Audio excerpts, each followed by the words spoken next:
What's going on, Drinking Buddies? Brand new podcast coming right at you. But first and foremost, there's some things we got to talk about. The first one being, the vasectomy is booked June 9th. I'm getting snipped 30 minutes after Xander Corvus. The brosectomy is happening. If you want to help fund this, help me stop breeding, take my genetics out of the gene pool, go to ANWD.net/snipped. There's a GoFundMe there that is going to help pay for the procedure. I'm sure you're as excited about it as I am. I'm never having kids, everyone. I'm so stoked.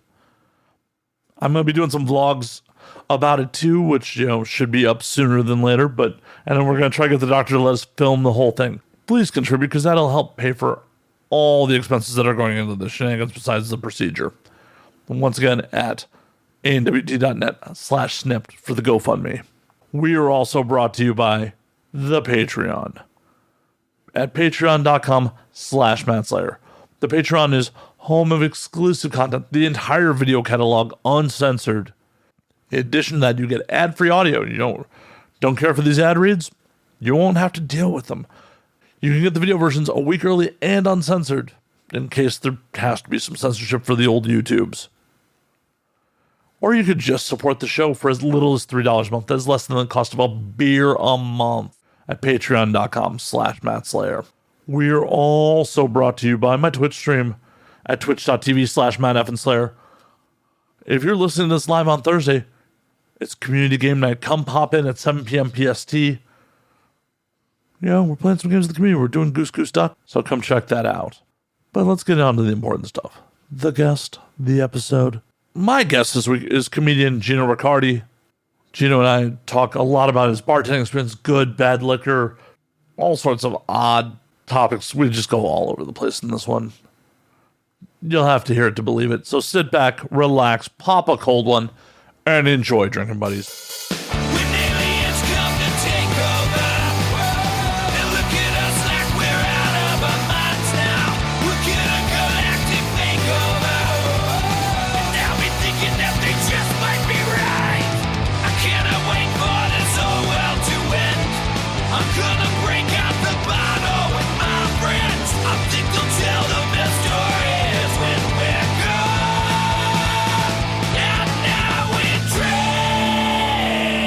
Has a day drinking segment, and it's the worst day drinking segment I've ever seen in my life. How do you have a bad day drinking segment? He just jumps the shark first. He's not gonna have a drink and enjoy company. I think it was not Nicki Minaj. I think it was Rihanna. Is she the one that has the song work work work work work work? Think so? I think that's Rihanna. Anyway, she's just looked scared. She's like, okay, I'm with a white dude that doesn't know how to drink. And I'm like. And that's right. That's correct. It's true. You never want to be around white dudes who don't know how to drink. You don't want to be around anyone that doesn't know how to drink, especially someone who's got a different cultural background than you, because you're I don't know how to handle this. I know how to handle someone who grew up where I grew up who doesn't know how to drink, but this is a different world. How do you handle people that didn't know how to drink where you grew up? I walk away.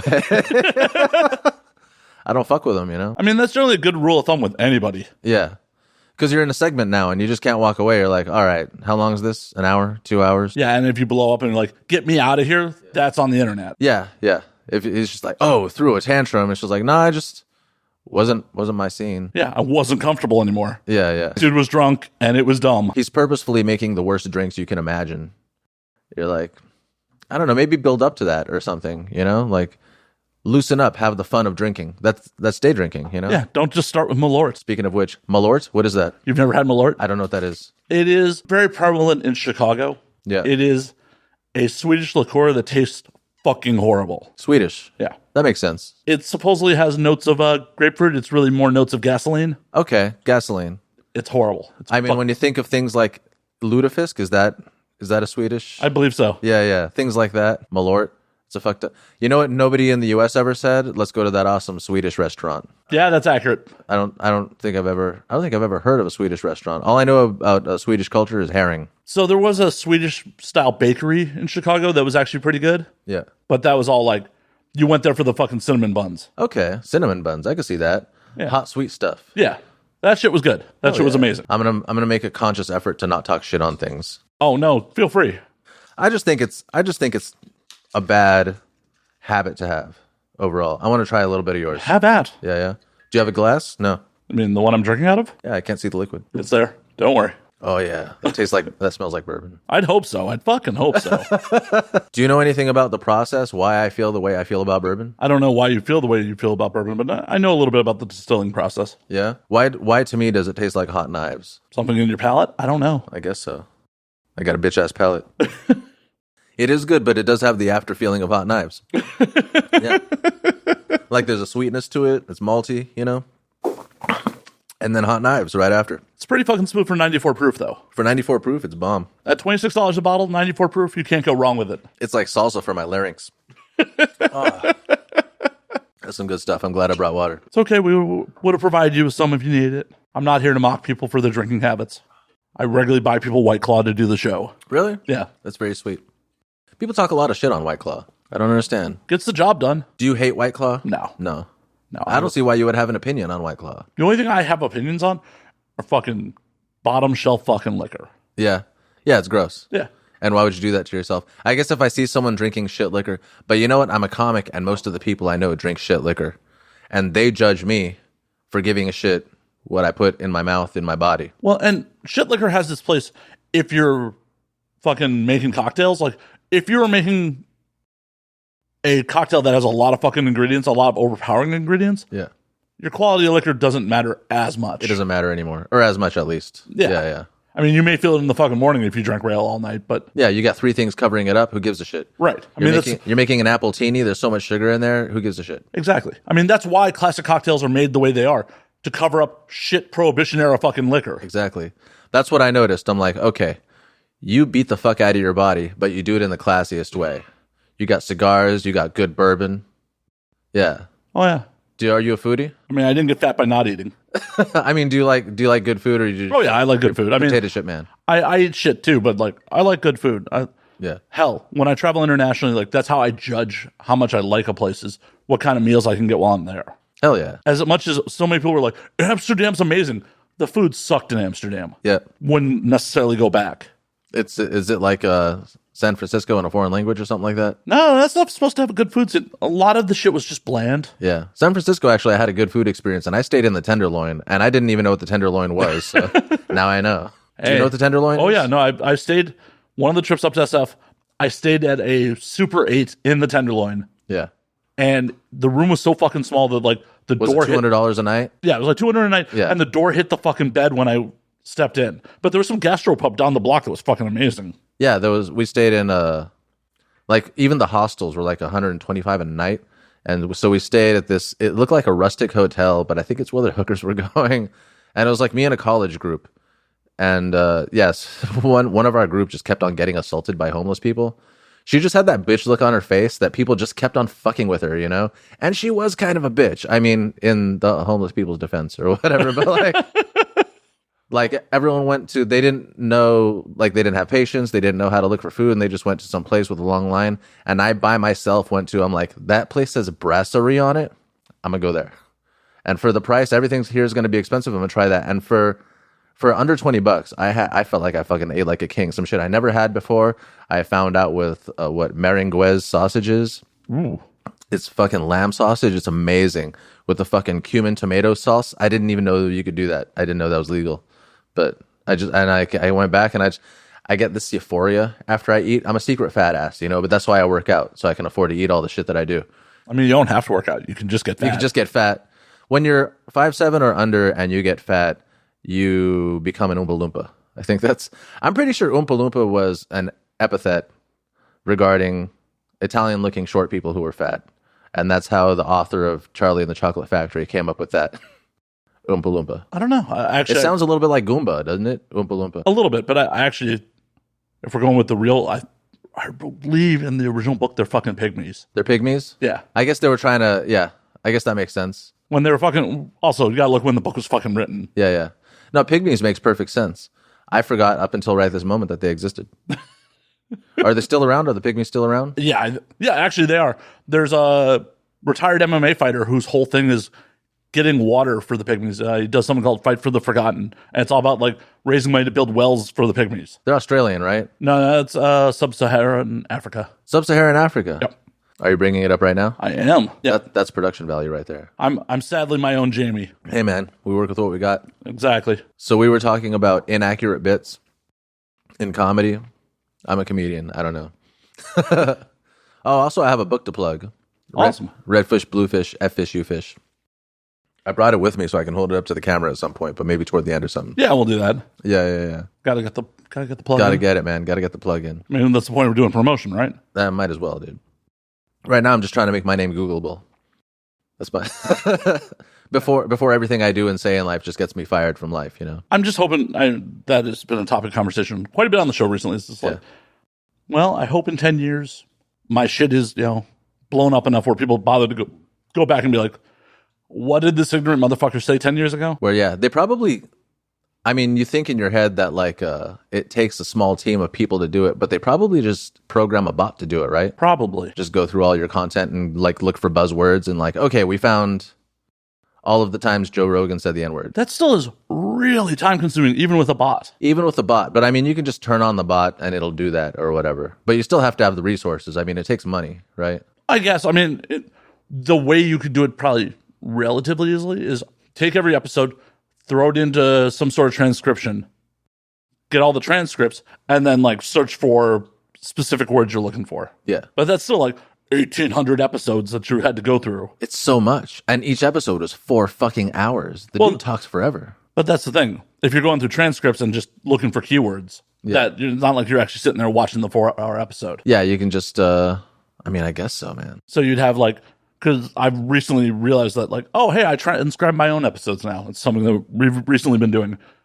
And it's like, oh, I just run it through Premiere's transcription service. It's not 100% accurate. Yeah. But once it's all in text, it's just like, oh, I can press Control F on fucking Word and be like, what word am I looking for? And it'll find all the instances of it. Yeah. Once it's transcribed, once it's written. Yeah, that makes perfect sense. I don't know. I assume, it's still a lot of fucking work, don't I assume most of the things I've done and said can, out of context, get me canceled. And so I just kind of like, I guess I'm just sort of a little ready for it, you know? Like, make sure to invest your money before people take it all of it, you know? Yeah. Speaking of canceled, I got to see Louis last week. Oh, nice. He masturbated on you? He did. I said thank you. It's like a Guar show now. No, he murdered for like 20 minutes. It was insane. And I didn't want to like bother him or anything. Because it was at the Hollywood Improv. And so I just kind of like did one of these, just give him one of the, what I said something about like the master or something like that. And he's just like not making eye contact. He's like, yeah, thank you. Yeah. I can understand how that's awkward. You know, just everyone off stage knows you and you don't know anybody and you're just trying to get to your fucking fucking car and just get the fuck out of there. Yeah, whatever it is. Yeah. But Louis is a great example of like, if you're really talented, America doesn't actually give a fuck about canceling you in the long term. Yeah. That's why I was pretty sure that Chris D'Elia wouldn't come back. Because I just don't think he's funny enough to come back. But he's back. He's back at the Hollywood Improv, at least. He's doing a regular, like, nightly whatever showcase. Him and Louis are touring together now? No, I don't think so. I don't think, not the same flavor. I doubt that they would get along, too. Though, just the canceled tour. The canceled tour? I don't know. If they could include Aziz Ansari, maybe they could meet in the middle, you know?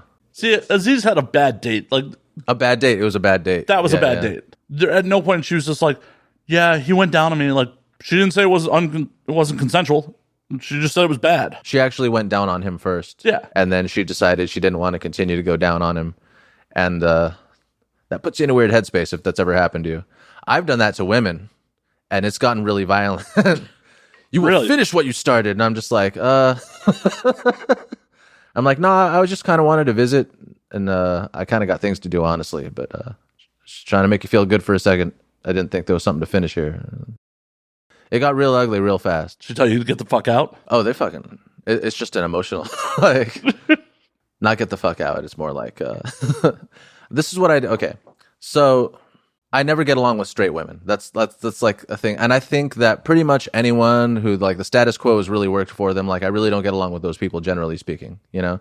They're just like, yeah, just like the way things are supposed to be really worked for me. We don't understand each other. We don't speak the same language. And so I think that's why I get along mainly with bisexual women, is they just kind of like, we kind of speak a similar language, you know? Straight women, I find that many of them can't even stand the sound of my voice, really, just like me talking. So it seems to me that to score with straight women, you got to be 30% rapey-ish, you know? You got to make a move where it doesn't seem like maybe even you should. But with bisexual women, they give you like a green flag. They're like, hey, come on in. It's fine. And so that's why I just don't get along with straight women. Like, I can't, it's just too fucking weird. And by the time the opportunity's passed, I'm like, I think I could have got with her, but she was just kind of standing there, like waiting for something to happen. And that's kind of a weird way to invite action, you know? But once women find out that I'm not in any way rapey, they kind of like to do this funny thing where they get you hard and then walk away. So once I'm involved with a woman, I'll kind of do that back to them. And I'll just kind of I'll go down on her and then I'll get up and walk away. And I'll be like, and I'll say, that's how it feels. And they'll be, what? I'm like, that thing that you did to me, that's how it feels. You just felt good and now you don't feel anything. That's how it feels. And she's like, okay, well, I mean, you don't have to commit to this, right? I'm like, no, I actually planned this so that I have shit to do. So I couldn't stay if I wanted to. So I have to leave right now. How many times have you done this? I thought I only did it once, but then I talked to an ex, and it was like the first thing she brought up. But she sort of like in a way thanked me. She's like, I didn't know how it felt. Like, now I know how it feels. Like, before you showed me. But she brought it up like, I stay friends with all my exes. That's weird. She brought it up like the next 3 times we talked. She's just like, and you told me that's how it feels. That's weird to stay friends with all your exes. You think that's weird? Fuck yeah, it's weird. I think it's weird not to. I mean, I'm friends with some of my exes. I mean, it all depends. But to say I'm friends with all my exes, that's a little weird. Sometimes, shit went sideways for a reason. Sometimes they're horrible fucking people, and they don't need to be in my life anymore. Yeah. You've never fucked a horrible motherfucker who's like, what was I thinking? I don't need this person in my life. They're horrible. I think I've been such a good boyfriend that even if I didn't like them anymore, they still called me back. Yeah, you don't have to answer the phone. It's nice to fuck a familiar person, you know? It's nice to be friends with someone who you can have sex with. Yeah, but I don't know. I try not to have sex with horrible people. I fail all the fucking time, but I try not to have sex with horrible people. I think I've only dated like horrible people. Not horrible people. Just people like I'd really rather not be around because they're toxic in their own way and they just can't like shrug off their own baggage, you know? And the last time I did that, I think I was like 18. But like shit went sideways maybe because right now I'm in an open relationship, right? And I've always been that guy. Like my very first relationship, like she was just fucking everybody, and I happen to be in that category, you know, of all people. But like I couldn't blame her because I'm just like, she's just me if I was a woman. Like I wish I could fuck everything that moves, but I'm a guy and I just don't know how to accomplish that, you know? And like all the misunderstandings, like I say, like there's a lot of misunderstandings that happen because of the way that men are expected to go about sex. And I just watch it happen to guys. And I kind of understand how it happens, how women, even when they're about to say yes, they say no first. Women are taught to say no first, even if they're going to say yes. Well, unfortunately, there's societal norms about your values based on how pure or virtuous you are when it comes to sex. Yeah. Which is completely untrue. Yeah, it's completely untrue. And that's what like me and like my girlfriend, she's like, she tries to come across to me as ratchet because she knows I like trashy women. And I'm just like, no, you're just such a sweet and wonderful person. You just want to fuck all people all the time. And I understand that. And that has nothing to do with your moral, compass or anything like that. You're just a fairly horny person, you know? Yeah.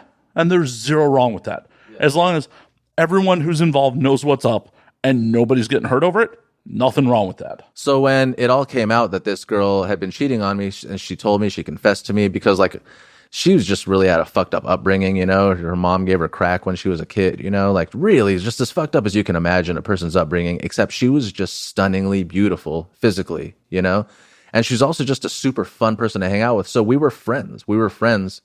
And then she told me all that shit and I'm just like, I know. And I'm glad you could tell me. And she's like, how did you know? I'm like, I'm not fucking stupid, but I have to play dumb because it's like the jig's up. Once everyone knows I know, it's like the jig's up. Oh, yeah. So I don't know. We were still friends and I like really loved her. And even though I knew that like we could never have a relationship that lasted, I had so much fun just like hanging around her, being around her. And it was really great pussy too, by the way. And she knows that. That's the problem. She knows. Yeah, that's the problem. She knows. And she married a rich dude by the time she was 19. So you were dating her at 18 or something? Oh, we just like No, we just I I dated her when we were like kids, like children, and then I dated her like when like we were like 18ish or so. And then 2 months after we like really broke it off, she married a rich dude.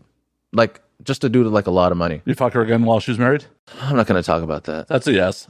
That's a fucking yes. That's either a no or... Again, I just happen to be in the category of all people that exist. You have a pulse and a penis. Got it. Yeah. But you're okay with her cheating on you. See, like, I'm okay with non-monogamy, but you got to be upfront about that shit. Like, you got to be honest. Right. And that's why it wouldn't work, because she could never be honest, because this is the way she was cultured. This is the way she was brought up, that even though I would tell her it's completely all right, she would still try to lie.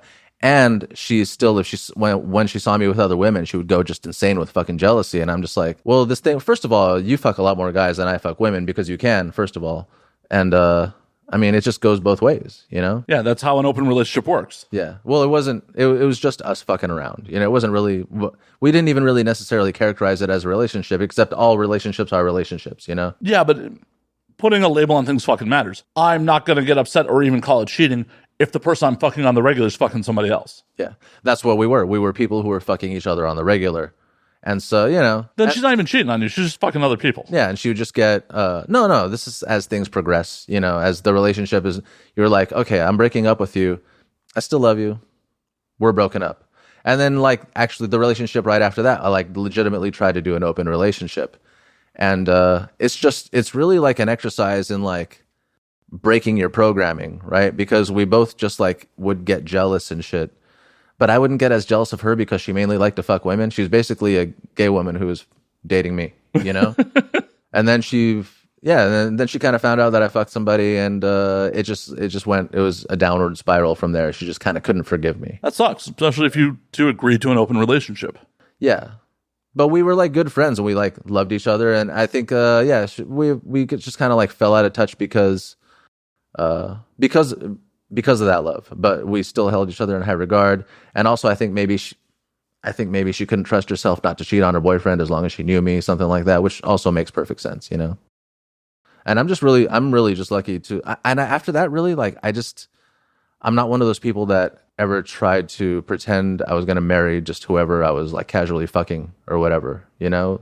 And I think that's how a lot of people fall in relationships. Oh, 100%. Then a lot of times people are like, oh, I'm fucking you. I have no other options. I guess we're in love. I guess I'm supposed to marry you next. Yeah. I have fucked a lot of people in my life that I would not go into business with.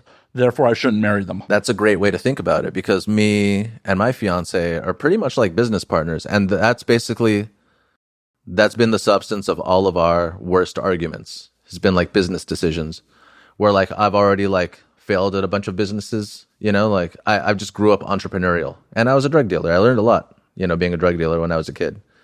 It's strange, but you really learn a lot about making your suppliers compete for you, about dealing with people, about always being, most business is friendly business. And so you have to like be welcoming, but also keep people at arm's distance at the same time. You know, there's a lot that you learn out of that. Well, and who you can trust and who you can't trust, because you trust the wrong person, I'm sure you get in trouble with the fucking law. Yeah. But also the concept of people who are going into business often get into arguments about things that are 10 steps down the road, and you just need to do the next step down the road. And those are the kind of arguments we would get into. And I'm like, well, how about we just do the next thing first, you know? And it took a little while for her to get on board, but now she kind of understands that I do understand that, you know? And so she kind of trusts me more and more with like the creative aspect of the business, even though she's an artist. So like the book that I wrote, she did all the art for that. And she trusted me with all of the directions. So she brought me all the storyboards. And then I'm like, yeah, that needs to be different, and that needs to be different. And then she's just like, okay. And the only thing she get pissed at is, why are you making me do more work? Because I want the product done right. Because like, I want it perfect. It needs to be perfect, right? Yeah. Or at least my conception is, if it's going to fail, it's got to fail at the full fruition, at the full evolution of what it's supposed to be. As you fully envisioned it. Yeah, exactly. You don't want to fail because of something you did. If it's something in the marketplace or it doesn't hit with people, that's beyond your control. Yeah. But if it's something like, oh, hey, I know that's fucking wrong. Yeah. That's on you. Yeah. So I totally get that. I totally get that. If I fail and I didn't do it 100% of the way that I believe that it was supposed to be done, yeah, it's my fault. And I've already failed for that before in the past. And I just like you make every step along the way, every little failure, you have to make an agreement. Okay, I'm not going to let if I understand that was part of the failure, I'm not going to allow that part of it to happen again. Yeah, there's absolutely nothing wrong with making mistakes. Not learning from those mistakes, that's a problem. That's a problem. Yeah, exactly. And as I continue to, fuck unstable women. They're so much fun. They are so much fucking fun. And that's what, like, my fiance is great for that, because I can still be just highly attracted to trashy, horrible women and not worry about that turning into something. Yeah, see, I still have that worry occasionally. It's like, oh yeah, that turned into something. That wasn't supposed to turn into something. I used to drive strippers around, and this one chick was so hot that she cooked crack and I smoked it with her. She was just so trashy hot, you know what I mean? Just like the trashiest, hottest. And all I could think of was like, I have to lose her number. Because if I only smoke crack when I'm with her, I just want to call her every day right now. Is this the crack or the pussy talking is the question. Fuck. Both are highly addictive. Both are highly addictive. Empire's lost over strange pussy, definitely. 100%. This is why, like, even when I didn't have shit and I almost got married, I tried to get a prenup done, just in case. Yeah? Yeah. You were about to get married? Did you ever get married? Nope. No? Nope. It was a whole very drunken 48 hours in Vegas. Wow. You met a girl in Vegas and wanted to marry her? I'd known her before that, but we had never hooked up or anything before that. It was a absolute shit show at AVN 14. AVN 14. Okay, that makes sense. Were you on ecstasy by chance? I was not. I was just drunk. You were just drunk? Yeah. Wow, you get really drunk. Occasionally. It's kind of on brand. Kind of on brand. Pretty on brand. Getting married that's the most stereotypical thing you can do in Vegas, is get drunk and get married accidentally. To be fair, she proposed to me. Yeah? She went, we're pissed drunk. We're both pissed drunk. And she's like, this is my first trip to Vegas. I should have a quickie wedding. And I went, fuck it. I'm in. This is my first trip to Vegas, and I should have a quickie wedding. And you'll be the husband. Yeah, okay. Pretty much. Yeah. And then we proceed. Like, I've told the story on air. Sorry to the audience that's heard it. It's been a while since I've told it, though. Okay.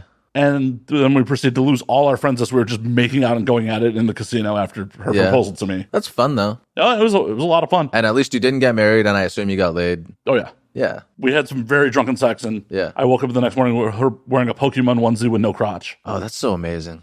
I don't know why that's hot, but it is. It really was. Yeah. What's ridiculous is she's just like, yeah, I wanted to go again, but you were, kind of lazy. I'm like, girl, one, I was drunk. Two, I had fucked someone else a couple hours earlier. I'm really sorry. AVN, dude. I would probably be lost. I think I must look uptight because I am uptight, right? But I feel like... Yeah, you're on the show. You can't be that uptight. Okay, yeah. Again, you did zero research before you came here, so... I did You're like, I'm at the studio party. He has a podcast. I'm a comic. I got shit to promote. Let's do it. I was telling someone last night, I'm like, because someone asked me if some Orange County... I live in Orange County, and some Orange County people are asking me to just show them around the scene here, and I'm like, well, I could have tomorrow, but I forgot I actually agreed to do a podcast. They're like, what's the podcast? I'm like, I don't know. I don't care. I just need to make my name Googleable so I can hurry up and get successful and get canceled and then come back. I just need to complete the cycle. Don't worry, Joe. You'll get an IMDb credit for this show. Will I? Yes. Holy shit, I get an IMDb credit? Fuck yeah. I think I have one already, but like tracking it down is a bitch. I'm trying to get into commercial acting right now. Oh, this is going to just hurt your career. This is going to hurt my career so much. Everything I've said so far. It's okay. It's okay. Yeah. So how did you go from drug dealing to driving around strippers, or were you doing both at the same time? Well, apparently it's a very natural evolution. I've done the driving the strippers around. I have never been in the drug dealing. I just knew I was going to be poor. Like coming out of high school, I just knew I was going to be poor. And it's weird being, I don't know, have you been poor? I grew up lower middle class. Like, what's fucked up is... I grew up upper middle class, but I was going to be poor. I didn't know if I was going to be poor or not. I had some delusions of grandeur going on for sure. Yeah. But it's kind of fucked up. Like, I grew up lower middle class, but my mom's side of the family all has money. They're just super sexist, and all the money went to her brothers. To her brothers, yeah. To the men who aren't you. Yeah. And then when my grandparents passed, they're like, oh, we're leaving all our money to our kids. They can figure out what you guys get, which means I got nothing. That's weird to come from money and not have money. But you grow up with sensibilities that equal money. So that also makes sense too. I don't know. My parents were like, is they called first generation when I don't know, they were immigrants. My parents were immigrants. But they made it up to upper middle class. They're really smart people, I guess. I always thought my dad was kind of a moron, but he was successful. I feel like you kind of have to be a moron to be successful because you have to just imagine that every idea you come up with is the best idea in the world and have no doubt in your mind about it. I have 100% said sometimes I wish I was a pretty dumb person. Yeah. Because like no doubts and people just hand you shit. Yeah. You just have 100% confidence, but it's also a mystery when shit goes wrong. You're like, I don't get it. I did. Yeah, but then you just push it out of your head real quick and you'll fucking dwell on it. Fuck it. I'm assuming I fucking dwell on mistakes all the time. Like, what the fuck went wrong there? Fuck. But I just saw it coming. I was going to be poor. I was working my first job at a gas station, and the thing is, I had dealt as like a kid, just because I hated asking my dad for money. My dad was a dick, and he used to really hold money over our heads, you know. And if you misbehaved, misbehaving just was tantamount to disrespect, you know. And it was hard to respect him because I kind of really thought of him as a moron. And I'm just like, it's kind of like if you ever had a really bad manager at a job, except it's in your life and you're like, he's like controlling your decisions and shit. And you're like, I'll just make my own fucking money. You know, I just go to school and make money. And it's a really simple, easy thing. But I made a cognizant decision to give it up at 18 years old because I'm like, now I can go to jail. But I'm working at a gas station. I'm like trying to like take shortcuts. I work as a telemarketer. I worked like 3-4 jobs like my first year in the working world, and they were all shit, you know. And then a friend of mine, like he followed the formula that I gave him. I was giving him like at 18 years old, I was giving him some old man advice. I'm like, all you have to do is find a rich man and stay on those coattails and just make a few smart. And he did that. He found himself a rich dude, and he did all the things and then he got rich following my formula. And he's like, dude, you told me how to do this. You should be doing this. The difference was he was of Scottish descent. And he was really smart about like, he would wear a business suit everywhere he went. He just looked like he was on his way to college. If he got pulled over, he always, you know, he drove a nice car. So he never looked like someone my first car was a Toyota Corolla. I don't even know what year it was. It looked like it had been rolled over in a ditch. Like I was begging to be pulled over, but that's not how I got busted. I got busted from being stupid. How'd you get busted? I was a customer service drug dealer. You know, I used to invite people over. They could hang out. It was pretty much like a hash bar in my house. And it just attracted a lot of attention. One day they pounded on my door. But there was really no weed in the place. That's what I dealt. I dealt weed, like mainly, you know, just pounds and pounds. And there was like a 1/4 ounce of weed, maybe, or something like that they found. And it was really embarrassing. They had sunk all this money in the investigation, wiretaps, phone taps. And they found a fucking 1/4 ounce of weed in a messy house, you know? And so they just kind of like wouldn't leave it alone because they sunk so much money in the investigation. And there's a number of other things that went wrong too. My lawyer lied to me. Just everything that could go wrong went wrong. And I was just like a disorganized person. So I was also my own worst enemy. I would show up late to court. Oh. And I did like 4 months for a 1/4 ounce of weed. It's the most absurd thing anyone's ever heard of. LA County or? Orange County. Oh, I mean, I guess that's a favor not having to end up in LA County jail. That's what I understand. I understand LA is a little more rootin' tootin'. Yeah, I wouldn't have wanted to be there. But think of how that was my first experience as an adult. Think of how much a person learns about. Have you ever been to jail? No, thankfully, believe it or not, I've somehow avoided arrest, jail my whole fucking life. You will learn everything that anybody ever needs to know about racism and how the world really works if you pay attention and just spend a short amount of time in jail. Well, I'm hoping to continue to avoid the trend of going to jail. Yeah. And believe me. Hopefully you're out of the woods by now. I'd hope so. Yeah. Coming up as a kid, I just stole shit. Yeah. And thankfully just never got caught. Yeah. Or the couple times I got caught, I was so young that it was just like, we're going to call your parents. Yeah. That's what, like, I was a kid and I was just like, what, are they going to send me to juvenile hall? Who gives a, you still get to see women in juvenile hall. Who gives a shit, you know? A couple of my friends that I stole shit with had to do a little bit of, like, juvie time and shit like that because they got caught. And fucking one of my friends, Best Buy opened, I grew up in, like, at this point I was living in, like, the first suburb north of Chicago. Yeah. And Best Buy, the very first Best Buy opened up where we were at. And at this point, we had been robbing, like, Blockbuster Music blind, like a bunch of other retailers, shit like that. Just, we're dumb kids, and it's, you want some shit? We ain't got the money for it. Yeah. So we'd fucking lift it. Yeah. Like, some of the people I was with were fucking ingenious. Like, one of my buddies had, like, a pocket made of, like, aluminum foil so it wouldn't set off the tags. You just slide it in there, and the magnets wouldn't go off. You just walk the fuck out with it. That's a lot of work. Oh, it was like thinking of all that. For a bunch of dumb kids, I don't know how we came up with it, but this is like, you couldn't look this shit up on the internet.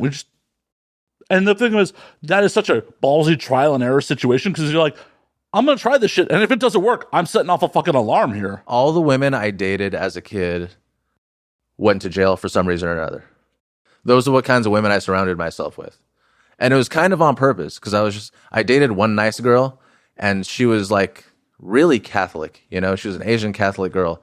And she was just like she would make fun of her older sister. She's like, she's such a slut. She fucks her boyfriend all the time. I'm like, It's her boyfriend. I'm like, yeah, that monogamous sex is a slippery slope, right? And she would never cheat on him, just a really loyal, horny girlfriend, you know? I don't understand where this is coming from. And she'd put my hand on her titty.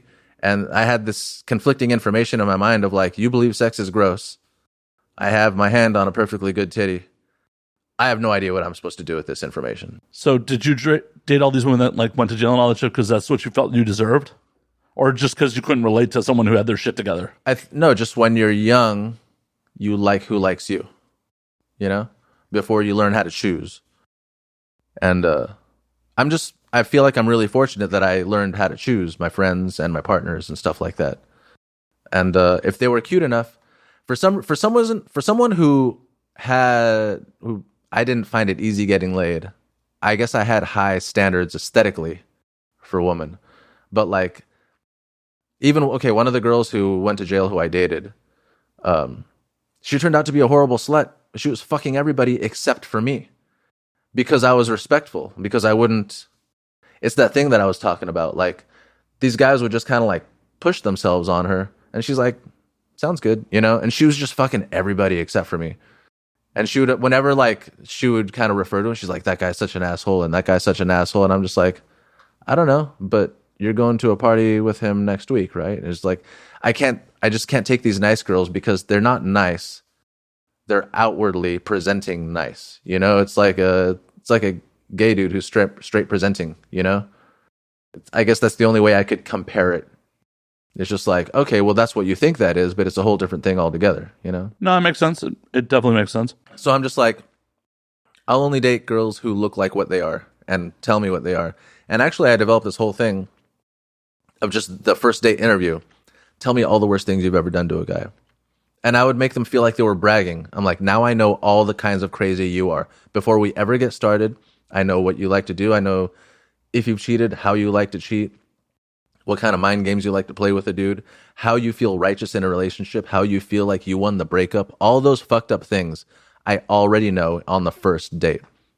And all my single friends tell me I've done it wrong, but I'm like, you're all single. What the fuck's like? Single people are just like really ready to give you all the relationship advice. You know, it's 100%. Yeah. Are you an advice giver? On occasion. Yeah. I have opinions. You have opinions? I have opinions.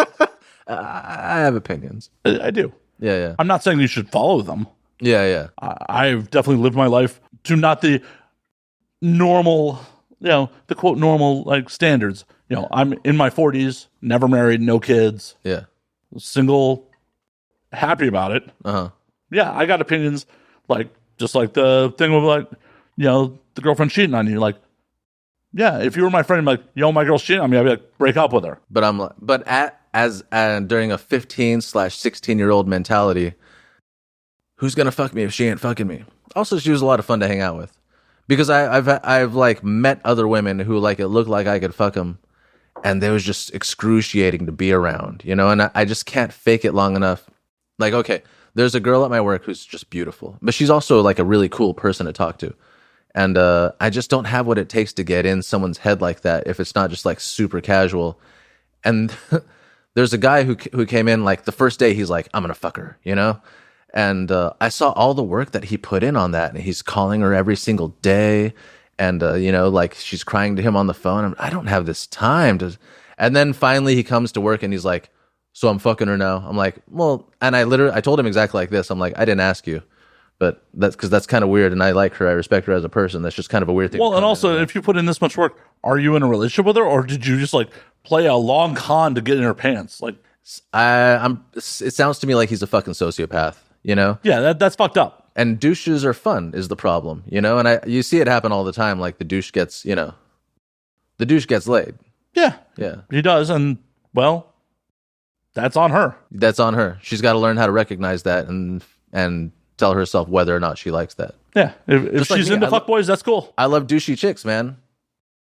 all the fucking, like, the fresh tattoos. I want all the fresh, like, you got them yesterday, you know, you made this, you keep on making this decision. You're just, I don't think there's anything wrong with tattoos on women. Jeez. no, I love tattoos on women. But I don't think it's a trashy move. I somehow, I don't know why I do think, I feel like it's a trashy move. There's nothing wrong with women with tattoos, but I feel like, you don't get tattoos because you want to, like, kind of just, like, grit yourself up a little bit? No, I mean, it was one of those things where, like, I did it because, you know, I was a metalhead in the 90s, and, like, yeah, this is how I'm supposed to look.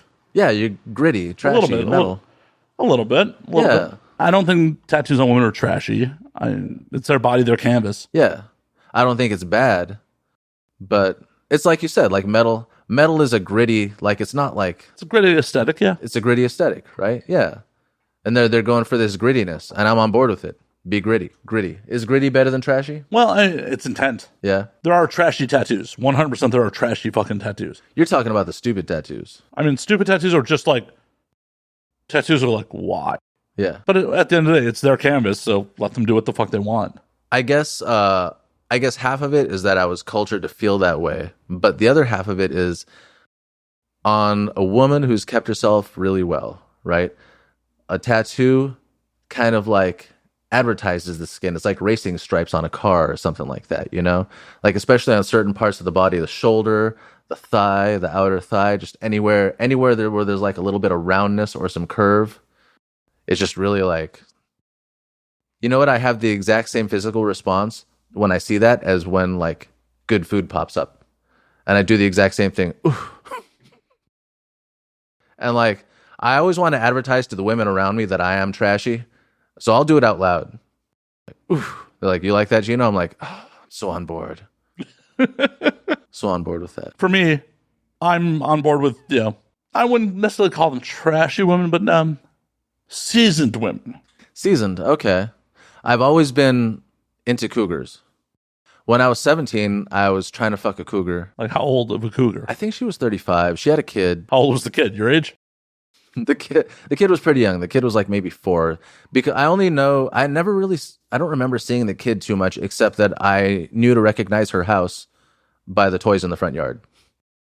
And I remember one night it got really weird because there was a guy, probably, he looked like your age, and we were competing for the same piece of pussy. And basically it seemed like her, like the way her approach to it was like, well, whoever stays here longest is getting it. Like I've been in this situation like a few times where just like, I like both of you and I'm going to fuck one of you. And I guess that's up to both of you who I'm going to fuck, you know? It becomes an endurance race at that point. Who's hanging out? And again, like, I never blame a woman like that. If I had choices, I would exercise them the exact same way. I'm like, well, if you guys like each other, we can all get together. But if it's only one of you, then I guess you all have to decide, because I could go either way, honestly. And this dude, he looked at me in the eye. She left the room for a second, and it's getting really awkward. She's kind of like pretending to clean the house and shit. And he looks me in the eye and says, I don't have anywhere to be. Do you have a curfew or something? And I did. I had a very early curfew. I had a ridiculously early curfew for a 17-year-old, you know? You should have been like, bro, how about I hit it real quick? You can stay with her later. I'm like, there's enough to go around. Come on. Right? I'm like, this is a once in a lifetime for me. You're gonna get this anytime you want eventually. This is because I was a nice guy when I was a kid. Like, even like the women who fucked me, they're just, you're nice. I can't imagine you having sex. And then I was just lucky that they finished the sentence with, I'll have to see for myself. And I'm like, well, at least you'll see it for yourself, because apparently there's a lot of women out there who just like can't imagine having sex with me. Well, girls at the time, whatever. But like, she legit told me, she's like, because I would always come up with an excuse. I'm like, oh, I was in the neighborhood and, and I need to, charge my phone or whatever. And she's like, you don't need an excuse to come visit me. You can come visit me anytime you want. If I'm home, I just like hanging out with you. And I'm like, okay. And I would still come up with excuses. I just couldn't bring yourself to say like, hey, I like spending time with you. Yeah. I'm just like, and I'm like, how do because I'm like, I feel like she has the authority. Like she's like bigger than me, She's the adult. Yeah. And again, she's at tattoos, fake boobs. She was everything I like about women, just cougarish, and she's just like, oh, I'm gonna get myself some 17-year-old dick. I'm like, I hope you do, because I really don't know how to go about this. Like, everyone so far that I fucked has really done the work for me, you know. Has that ruined you for later life? That was the last. That was the last one. Has that ruined you for later life? Where you're just like, I don't even know how to put in effort. Like, it's got to come to me. I think that's kind of what I was talking about earlier, is that, like, I guess I have a problem, like, letting go of myself, you know, just letting myself go with a moment in a moment, you know, and I'll let a lot of, like, really cool situations, really cool opportunities just sort of pass me by, because I'm really worried about how I'm comporting myself, how people are going to talk about me tomorrow, because I've heard these stories in the past, and there's a reason why, like, my default face is mugshot, and that's because and this is as recently as, like, last year, when I smile, when I have, like, uncontrollable joy, someone who's close to me will say something along the lines of, that's a retarded amount of happy you have on your face. And I'm just like, fine, I won't smile for another 4 years. Go fuck yourself. But why do you care? Why do you care what other people are fucking saying? Well, there's two sides of that, right? Why do I care? But we have to care a little bit. No, we don't. We super don't. We super do, right? Why? I mean, at the extreme, right? At the extreme, we have to worry about what people think of us, because we have to have people fuck with us. You know what I mean? Yeah, like, if people will fuck with you either way. If you get ostracized from, like, a community, that's at the extreme. Like, you do something that's has bad optics for a community, whatever. That's the extreme. But like, I'm a comedian, right? And I feel like I've always been in a position, since I'm poor, what matters more is how people perceive me. When you have money, it doesn't matter. When I had money, I never did my hair, and I had long hair too, and it was all puffy. I looked like a fucking Q-tip that got shoved up someone's ass, you know? Like, it didn't fucking matter, because I had money, and you had to fuck with me anyway. And I find that the nicer I dress, the poorer I am, the nicer I dress. And when I have money, like, who gives a shit? It doesn't matter. You have to fuck with me anyway. I'm the guy making decisions, you know? As I've gotten older, it's just like, I'm not going to lose sleep over fucking people's opinions. I feel that. I guess I'm of those two minds about it, where I kind of don't care. Like, I used to hang out with a lot of S&M people, you know? And I've always been the most normal looking person at the weirdest party. And I'm, like, down for all the stuff that everyone's going to do. But I also don't ever want to make my low inhibitions anybody else's problem. And I guess that's another part of it, you know? I'm not sure where another person's comfort level is. Even though, like, have you ever worked in the service industry? Yeah. It's a lot of mutual consensual sexual harassment, you know? And any woman that I ever, like, came on to and just let her know openly that, like, hey, I really want to fuck, I'm down to fuck, even when they said no, never held it against me. They took it as a compliment, and we were better friends after that. They're like, hey, Gino's cool, he wants to fuck me. And then I said no, and he was totally cool with it, you know? But I honestly do believe that it's this Catholic upbringing that I just can't shake. And I've only come to realize that recently, when someone tells me something about their past and I recognize it as part of my past, and I immediately say Catholic, and they say yeah, and I'm like, yeah, I don't know what it is. I can't pinpoint what it is, but I guess my mom had really open sexual dialogues with us. As Catholics, that's weird, right? It is weird, but because she married a douchebag, my dad, she was also a man hater. And so I kind of grew up with that, like, men suck mentality, and I never wanted to be someone else's shitty story.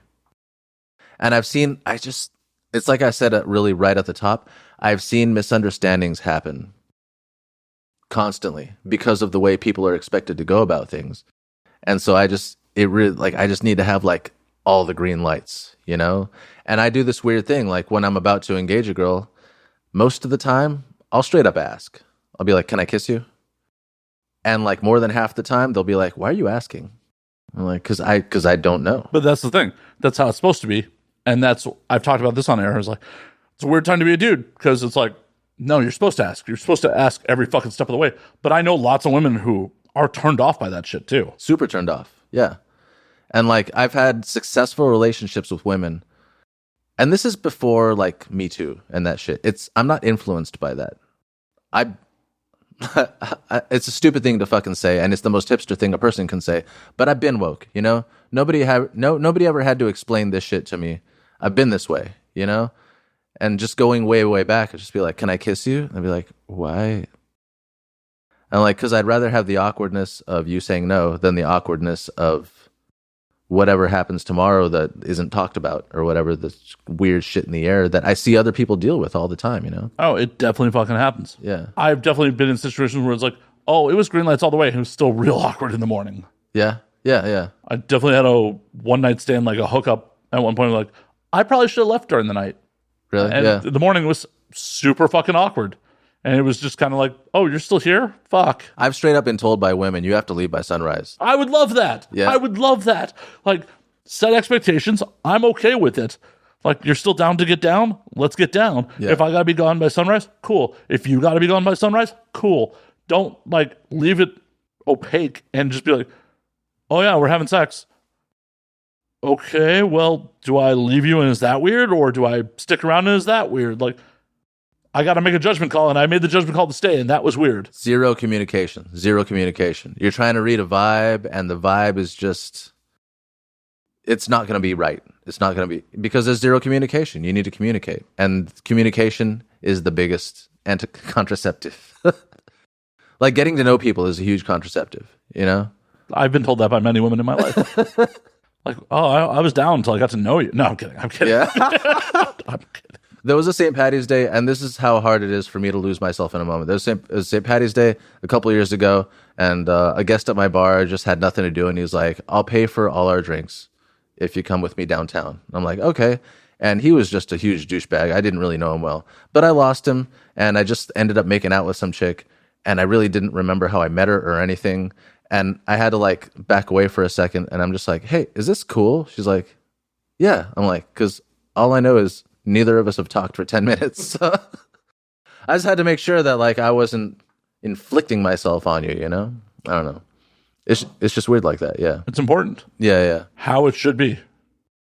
And it's, you know, as a dude, like, I need to get better about being like you and asking all the fucking way. Because, like, I'm still old school enough where, like, I'm trying to feel out the situation, and it does lead to fucking miscommunications. Yeah, but you seem all right so far. I would not advise you to be any. That's what, because I'm watching you, and you're like, yeah, I fucked someone else the same night, and I'm like, that's how I think a lot of people who are around me don't know that I am that guy. I'll fuck 3-4 people in a night. I don't give a fuck. Like, I'm loose as fuck, but I'm just like, I don't know where you are with it, you know? Right, exactly. And that's the thing. Like, you're a stranger. I don't know. I need to figure this out. And I find that, I don't know, I don't know if it's the way I come across or whatever, but I find that people kind of police themselves around me. And that's the opposite of what I want, you know? Like, people should be getting naked around me. Like, Okay, well, I honestly don't give a fuck. I'm a philosophical nudist, but again, I'm just not like a person who inflict myself on people like that and shit. I remember one time I worked with a dude, and they started giving him the nickname the Naked Italian, and I felt like he was someone who stole my joke, you know? I'm like, hey, I'm the Naked Italian, you know? And he's like, well, I don't know what to tell you. That's not even what I call myself. But I'm like, but I'm the Naked Italian. but everyone believes you're the Naked Italian. But I am the actual. Everyone who knows me and loves me has seen me naked. I'm the Naked Italian. There's been Sorry, a lot folks. of. I don't know Gino that well. Sorry. Not seen each other naked yet. No. No, due time. Yeah. Second podcast appearance. Second podcast, at least. You know. It would not be the first one I've committed to doing pantsless. So You done a pantsless podcast? I don't think I actually have, but I've committed to a couple of them. But you haven't actually done it? No, because it's always like, oh, next time we'll do a pantsless. All right, cool. And they haven't been back on. So I'll do it. I don't care. I mean, it's a podcast. I mean, Oh, it's on video. it's like old school Howard Stern. You just had to like believe them when they were saying it or whatever. There are many, many episodes of this podcast that are behind the Patreon paywall because there's nudity and they can't put it on YouTube. Oh, really? Okay. That's a lot of fun. I try to have fun around here. Yeah. That's what. On that note, I'll pour myself a third and last glass of Jameson because I do have to drive at some point. Yeah, future problems, man. Future problems, man. See, I'm also a horrible enabler. I feel like I'm a bartender, and at some point, I'll even let them know I'm like, at this point, I just feel like a drug pusher. So, whatever's good for you. They're like, no, another round. I'm like, okay, just make it. Yeah, but you have legal liability. I really don't. Nobody gives a shit. Legally. If I'm having fun with people, I've been told by my manager, like they're cut off. I'm like, oh, don't worry, they're already paid out. See, this is why it's a self-service show. I am not responsible for how much you drink. Yeah. Yeah, you just gave me a bottle. Yeah, just like pour yourself whatever you want. Here's a bottle. Here's a glass. Do you want ice? Whatever. Yeah. You know? Trying to be an accommodating host. Yeah. We're both similar whiskey people. For me, Irish whiskey tastes like hipsters. I don't know, man. And bourbon tastes like rednecks. And Hennessy tastes like trap music. I did have some guests that actually had me buy some cognac, and like it wasn't bad. Not like my cup of tea, but it wasn't bad. It's kind of sweet. Yeah. Sweet and bitey. Like my love. No. Only consensually. Only consensually. That's right. So as a bartender, do you often have patrons throwing it at you? It's happened a few times. It's a weird thing because they'll give me their info and then they're just like, I just really want to fuck you when you're at the bar. Like they'll literally like just come back when I'm at the bar. They're like, can you step away from the bar for like a minute? They just want to fuck the bartender. They don't want to fuck me. They want to fuck the bartender. I think they feel like it's like, that's my answer for free drinks. If I fuck the bartender, drinks are free, right? No, I don't know what it is. It's the fantasy of fucking the bartender. I don't give free drinks. They don't know that. Don't Honestly, tell them that on the internet. I give more free drinks to dudes because they're bullshitting with me. And also, I'm like, this dude has money. If I give him $5 worth of free drinks, he's going to give me like a $40 tip. Yeah. That's how real service industry works. Yeah, yeah. That is one thing I hate about drinking in LA. So many bartenders aren't real service industry. Yeah. They're fucking, I'm an impoverished actor or whatever. Yeah. They're You still got to do your job well. Right. Whatever your job is, I hope you're doing it well. I'm from Chicago. If you're an impoverished actor and a bad bartender, you're shitty at two jobs. Right? Yeah. Right? Yeah. But Chicago's a hard drinking service industry town. Yeah. And there's plenty of bars I used to roll into like, I got $20 to spend. Either it's going to you or it's going to the bar. Your choice. Yeah. And they're like, oh, the pours are coming. Well, then that's your $20. Fuck yeah. That's how it's supposed to be. If someone tells me to pour heavy, I don't even fuck with them. Yeah, you don't tell. I'm like, don't tell me how to do my job. No, fuck Yeah. no. And if you want, Also, usually that person is like the worst tipper. They're like, I'll tip you, but I had a guy come in and I'll fucking, this is what I like about being a bartender in the service industry. Because behind the bar, I'm the boss. And at the tables, I'm their bitch. And so I work at a place where I can do either one. And people will offer me their tables when I'm not making money. I'm like, I don't even want to fuck with people. I don't want to talk to them. I don't want to look at them when they're at the tables because they don't know that to kind of get anything else for you is a rhetorical question. right? You're good. But like, shit, what was I saying before that? I guess I'm buzzed. Oh no. Oh no. Right on cue for hour 2. Hell yeah. You're saying that, you were their bitch at the tables, but you're the boss behind the bar. Yeah. But that's the thing. Anyone who's a good patron will never ask you to pour heavy. They'll be like, Oh, "No, that's right. Yeah. make it a double is the proper fucking order." Because you can literally tell people to fuck off when you're behind the bar because you're kind of dealing them drugs essentially. And so you're in charge of them. And so sometimes they need to be told to fuck off and you're in charge of that, And this one guy, he just came up and he was just like, I'm going to pay you based on how much you pour. We're going to start at $1 and go from there. And I just poured out an even shot and said, well, I'm not feeling lucky. Do you ever pull the old bartender trick of pouring some of the liquor down the straw a little bit so they like, oh, you made this real strong? Oh, no, I've never even heard of that. Oh, you've never heard of that? What I would do is give them it without a straw and pour the liquor on top of the drink. So that the first drink, it's a float. the first drink they take is a shot, and then after that, but I wouldn't even do that. I wouldn't do anything like that. I don't fuck with anyone too hard, and I wouldn't fuck with anyone too hard because that's too much of my energy that I'm giving somebody I've never met before. But yeah, that's an old school bartender trick. Mixed drink, like, oh, make it strong. Like just a little liquor down the straw, like, here you go. I really just enjoy stoking people out. I really just enjoy making good drinks, I'm like, how do you like it? You like it strong? No? Okay, I'll make it the way it's supposed to be made, I'll ask him. I'll even come back and be like, hey, I'm doing a quality check. You like a drink? Just want to make sure it tastes good for you, You don't? I'll fucking throw it out. I'll make another one. Because I'm a cook. Like, in my life, I'm a chef. So I know how tastes go together. And so I get it's like instant gratification. I get to make something in like a minute flat and see if, someone really enjoys it, What are your cocktails of choice? I make a really great old-fashioned, which is strange because I really don't enjoy bourbon. And I find it's a strange thing. I can make a drink I've never tasted before, and people really, really like it. I'll get the whole fucking bar ordering the same drink. I work at a tequila bar now, which is weird because I fucking hate tequila. But I've learned to enjoy it. I've learned to like it. And apparently I've just been drinking shitty tequila most of the time. So Most people do. Yeah. Most people don't know, like, anything like, wait a minute, there's a Blanco, there's a Reposado. Like, most people don't know that there's different types of fucking tequila. I knew that there were different types. I didn't know what the fuck they meant. I didn't know. Someone was like, do you have anything Reposado? And I would literally look behind me. No. They're like, what about añejo? I didn't know which one was better either, you know? I mean, that's a matter of taste. It's sort of a matter of taste, but añejo is the best. If you want it aged, I mean, If you want it aged, some people just want the pure taste because añejo and reposado have a lot of the time a little bit of caramelization added to it. right, and it's been in a barrel, and it's Yeah, it's absorbed that taste as well, you know? So maybe you don't want the taste of the barrel or whatever. Or maybe it's been fucking, pot still aged or whatever, you know? You don't know. that's still real young spirit at that point. Well, tequila doesn't get aged really long. It doesn't really get aged much more, maybe upwards of a year. For the audience who may or may not know, to be a bourbon, technically, not technically, to be a bourbon, you have to be aged 3 years. Really? It has to be aged at least 3 years? Has to be aged at least 3 years, or be at least a 51% corn mash. Really? Mm-hmm. I had no idea about all that. I'm a fairly educated drunk. What about Irish whiskey?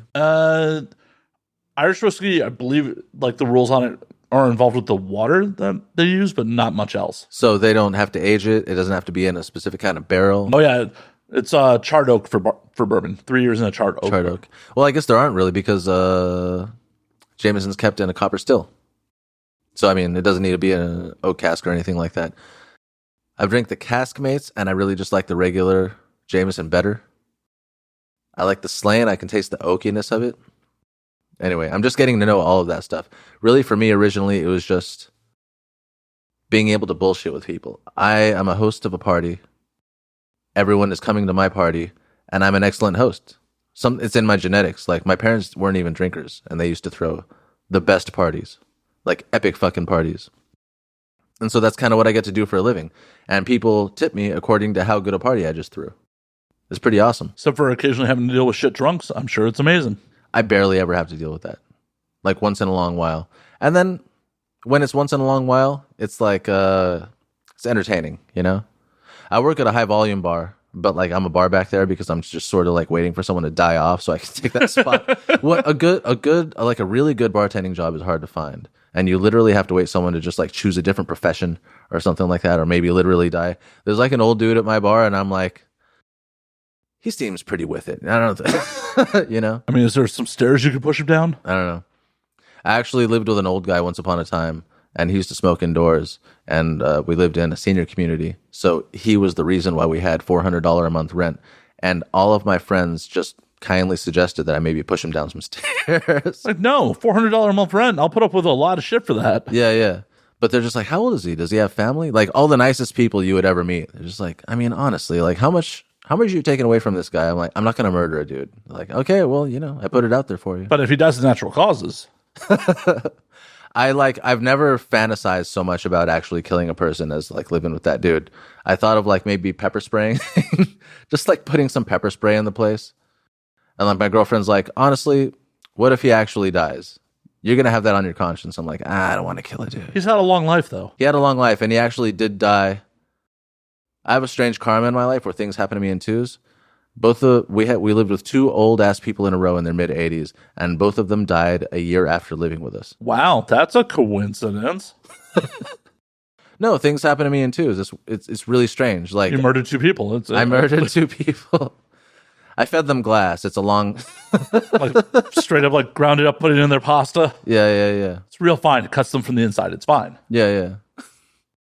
Or like 2 times in a row, I moved out of a place, and the day that I was supposed to move out, I got fired from a job for like kind of something that was beyond my control. You know, things happen in twos. I'm a huge existentialist, and I just kind of study people's kind of like life contracts. I mean, they were 80. They were bound to die at some point. They were bound to die, and it's cheap rent. You're gonna live with old people when you pay cheap rent, so that's a big part of it. You wouldn't believe how many people I would murder for $400 a month. Yeah.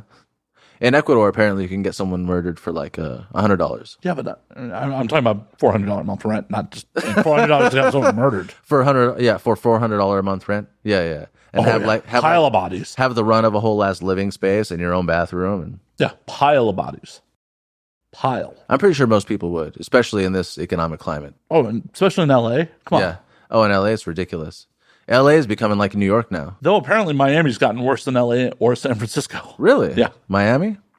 Interesting. I was reading an article today that Florida is the #1 destination in the country behind Texas at the moment. Like it's like Texas, Florida. I feel like the pandemic did that. Yeah, it 100% did. Yeah. Because they're like, oh, somewhere you don't need masks and it's warm. cares. Well, and the fact that like, oh, previously, both those states were fucking cheap, and if you could work remotely for your New York City job and make your New York City fucking wages and work remotely in fucking Florida or Texas where you have no state income, why wouldn't you? There's no state income tax? Mm-hmm. Who else has that? Washington And Nevada. Washington and Nevada? Huh. I don't know what the common thread is. Just what they decided. You could say that Miami's warm, but you could also say that the air is made of water. Oh, I've been to Miami. I've spent a lot of time in Miami. You spent a lot of time there? Yeah. Oh, the Bing Bros is based out of there. No, not for porn shit. Like, okay. I've had 2 different, 9 to 5 day jobs that sent me down there on business trips for extended periods of time. Yeah. Well, you probably talked about it on this podcast before, but what were your 9 to 5s? Well, at the time, the first time I was sent down there was 2001. Yeah. I was a fucking high-speed internet installer. Oh, you're a tech guy. Yeah. Yeah.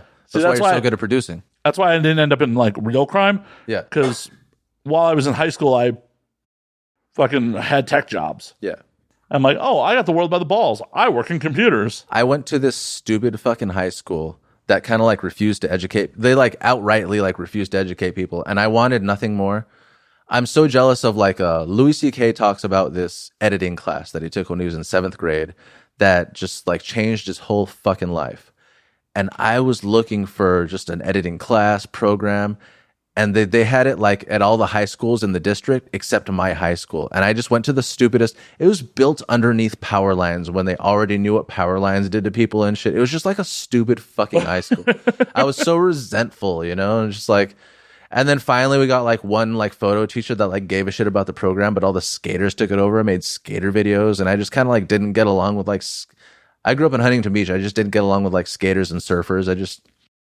Because they're very cliquey, I'm just not a cliquey person. And I'm just dude, if I would have learned editing as a kid, honestly, 100% difference in my life. I get that. Yeah. I didn't learn shit in high school from it. I actually learned all the skill set outside high school. Where'd you learn it? In high school, I learned how to haggle with people a lot. Yeah. So I was already working as an IT professional by junior year. Yeah. So when I took computer maintenance and repair just for the fucking credit, yeah, I built my own PC in the class and then just played Duke Nukem on it all day. Yeah. And then when I took auto shop, Duke. yeah, I'm old. I'm fucking old. Yeah. And then when I took auto shop, it was the same teacher who taught computer maintenance and repair, and he had a bunch of old hardware that he needed fixed for those classes. Yeah. So I fixed those computers instead of actually taking auto shop, for my auto shop grade. This may sound like an off-brand question. Did you know a lot of meth heads in high school? No. Opiates were pretty prevalent, when I was in high school. Opiates, okay. What town did you grow up in? I went to high school in a first suburb north of Chicago called Evanston. North of Chicago. Yep. Okay. But yeah, opiates were. I had a lot of friends who ended up doing some time for heroin and shit like that. Yeah. Thankfully for me, I was petrified of intravenous needles as a kid. Yeah. I dated a heroin addict as a kid. She wasn't a heroin addict when I found her, but after dating you for a while, she needed it. I was gonna say I also didn't stop dating her when I found out she was doing heroin. My biggest concern was this: does this mean I have to start wearing a condom again? That was it probably should have been. that probably should have been a point where you're like, I got to wrap it up. Yeah, I did for 2 times, and then she's like, "Oh, we're on condoms again." I'm like, "Yeah, I guess it's weird. I should just either break up with you or not." And I didn't. So. And you've been living with AIDS since. It's cool. Oh, sorry, HIV. Yeah, it's not full blown. Huntington Beach. I grew up in Huntington Beach, and meth still is the problem. I mean, it's kind of gone away and come back. It's kind of funny because you can see I watched a documentary where you could see the addiction rates related to the quality of meth, and a whole bunch of people quit in 96 or something like that, and then there was a big uptake in the last 10 years or so. It makes sense. But again, opiates are huge. They're really fucking addictive. Yeah. Well, yeah. Apparently, have you ever seen Trainspotting? Yeah.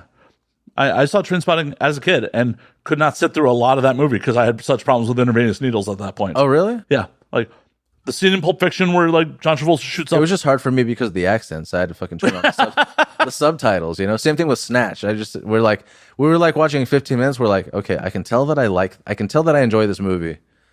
I don't know what the fuck they're saying. There's a DVD release of Snatch where they just subtitle Brad Pitt, just Brad Pitt. Yeah, I feel like they should have done that to begin with. That was where you're like, I don't know. Brad Pitt's always been like a great actor. I don't know how he is as a person or whatever. He's probably like he's probably like, he left Jennifer Aniston. For Angelina Jolie. I would have taken Jennifer Aniston any day of the week. When you're a man who has a choice between Jennifer Aniston and Angelina Jolie, there has got to be, that's like the best kind of problems to have. It probably is. What kind of problems are there in your, I've told that to people before. They're like, I'm trying to choose between being like a theater actor and just loving it and making $600 a week, or being just like a SAG actor and like making more money. And I'm like, you have the best kind of problems. I don't want to hear your shit. She's like, okay, I guess you're right. I'd still stay with Jen. You still stay with Jen? Oh, yeah. You're a Jen purist? But he's back with Jen, isn't he? No. No? That's what I thought. That's what I heard. I don't keep up. I don't keep up with it. Yeah. Everyone's talking about Johnny Depp and Amber Heard. Yeah. And it's spelled like hearing shit, right? It's spelled like that. I mean, up until I found out how much of a monster she was, I would have let her abuse me. When they were the first time about her being an abusive, like, yeah, I would have let her abuse me. But that pussy had to be so good. That crazy bitch. I mean, she is stunning. She is so crazy. But she is stunning. For someone to be that hot and that crazy. Oh, yeah. The hot to crazy ratio is there. Have you ever met a girl who you're like, your hot doesn't match your crazy? What part of the scale? You're like, I get that you are this crazy, but for you to flex it like that, you're not hot enough to flex it. Nobody's ever going to put up with you. Like, I don't know where you. Oh, no, I've definitely met. Yeah. I don't know. I mean, that's part of the crazy. Yeah. That's part of the crazy. That's part of the crazy? That's a different part of the crazy. I'm just like, I don't know where you think you're going to end up in life, but you got to be a certain amount of hot to get by with that amount of crazy. That is part of the crazy. Like, crazy is not rational thought. They aren't rationally thinking about the situation. I guess you're right. Are you suggesting that that the hot bitches are not as crazy as I gave them credit for? Oh, no. There are definitely some very crazy. I've talked about this and like I've caught some shit for it. There was a performer I hung out with, back in the day, who was stunning, and like, I thought she was hot as shit before I got in the industry. Like, yeah. And then like got in the industry, got to hang out with her, and like, oh, she's really cool and a lot of fun. And then one day started telling me about lizard people. Like, Matt, I saw these videos on YouTube. The 1% are lizard people. This is a common thing, though. This is more and more people. Like, maybe 10 years ago, you used to be able to like dismiss a person for that. And now that person is my actual boss. Yeah. Like, this person is in charge of me. And she must take me into her confidence. I don't know what she thinks of me, to just like kind of slip that into conversations here and there. But I'm just like, I just smile and say, okay. Like, I don't know what to do with the information. No matter how trashy a woman is, I may give it a go. When you start getting into that level of crazy, I walk the fuck away. Like, yeah. At the beginning of the pandemic, I was hanging out with this girl. That's what I'm saying, though. It's becoming normal. I don't know if you can walk away anymore. Oh, you can. You definitely can. I mean, it's everything's possible. Everything's possible, Matt. But I mean, I have. I'm really bad at walking away a lot of times. So I see red flags, and I'm just like, am I red, green, colorblind? I don't know what's happening here. But that red flag. Am I red, green, color? Is that red flag actually a green flag? Because I just feel like going for it right now. Right. Yeah. Right. Yeah. 100%. Yeah. But the wild conspiracy theories, that red flag I still see. Yeah. I had a girl that I was hanging out with towards the beginning of the pandemic, and I was super into her. We always had a lot of fun, and like, she's awesome. Pandemic starts. Matt, you have to watch this fucking 10-part documentary. It's so important. You have to watch a 10-part documentary. Mm-hmm. Even if it was Ken Burns with all of his fucking credibility and 13-hour documentaries. No. I had nothing but time. It was the beginning of the pandemic. I had nothing but time. That's true. You got nothing but time. That's actually true. Yeah. Turns out to be the 10-part Fall Cabal, the first 10 Q drops, like videos about the first 10 Q drops. Yeah. I had no idea what Q was at the time. Zero idea. This is my first intro. These videos presented easily disprovable information immediately. So like if you even just like Google something, like, it didn't even Google. Doesn't take much. It was shit off the top of my head. Yeah. Because the video started off a little pro-Trump. By the end of it, they're full-on pro-Trump. Well, it's like Trump as Jesus. When they're a little bit pro-Trump, like the first video is like, Donald Trump is the only president to never take his salary. I'm like, I know that's wrong. I know that's wrong off the top of my head. Also, how much is the president's salary? It's like nothing. It's $400,000 a year. Yeah. I mean, it's cool to me. I'd take that. There's a different question that people need to be asking themselves, and that is, how does a president become a billionaire? And that's a dangerous question to be asking. And I mean, it's a super easy answer. Is it super easy? Super easy. What is it? Public speaking appearances for millions of dollars from... No. I mean, that's how they become billionaires. That's how they make some money. I mean, they also... But that's not how they make. They have insider information for insider trading. There's a lot of... No, that's more like it. It's not just that. It's a lot of other things that we'll never see. But it's a valid question to ask. It's all about my pay grade. It's all about my pay grade. It's a dangerous question to ask. What's your view? What's your listenership? A lot of dudes. A lot of dudes. But before we get too sidetracked on that, I just want to finish the story. Yeah. I watched all 10 parts. Yeah. And I'm like, I'm obviously going to be suspect. Like, when you start presenting easily disprovable information as fact from the jump, I'm going to be skeptical of everything you're presenting. Yeah. So I watched all 10 parts. And by the end of it, I'm like, oh, this is just horseshit. I can't believe you watched all 10 parts. Well, I guess you had nothing but time. I had nothing but time and I was into her. And I'm like... Did you say I was in my underwear? That too. What did you say? I was into her. Yeah. And you just wanted to prove to her that, like, I am so into you. Well, no, it was one of those things where, like, oh, if this is important to you, I should at least check it out. Yeah. And by the end of it, I'm like, if this girl is trolling me, I'll put a ring on her finger. I'm lucky that the chicks I'm into just ask me to check out Masego, you know?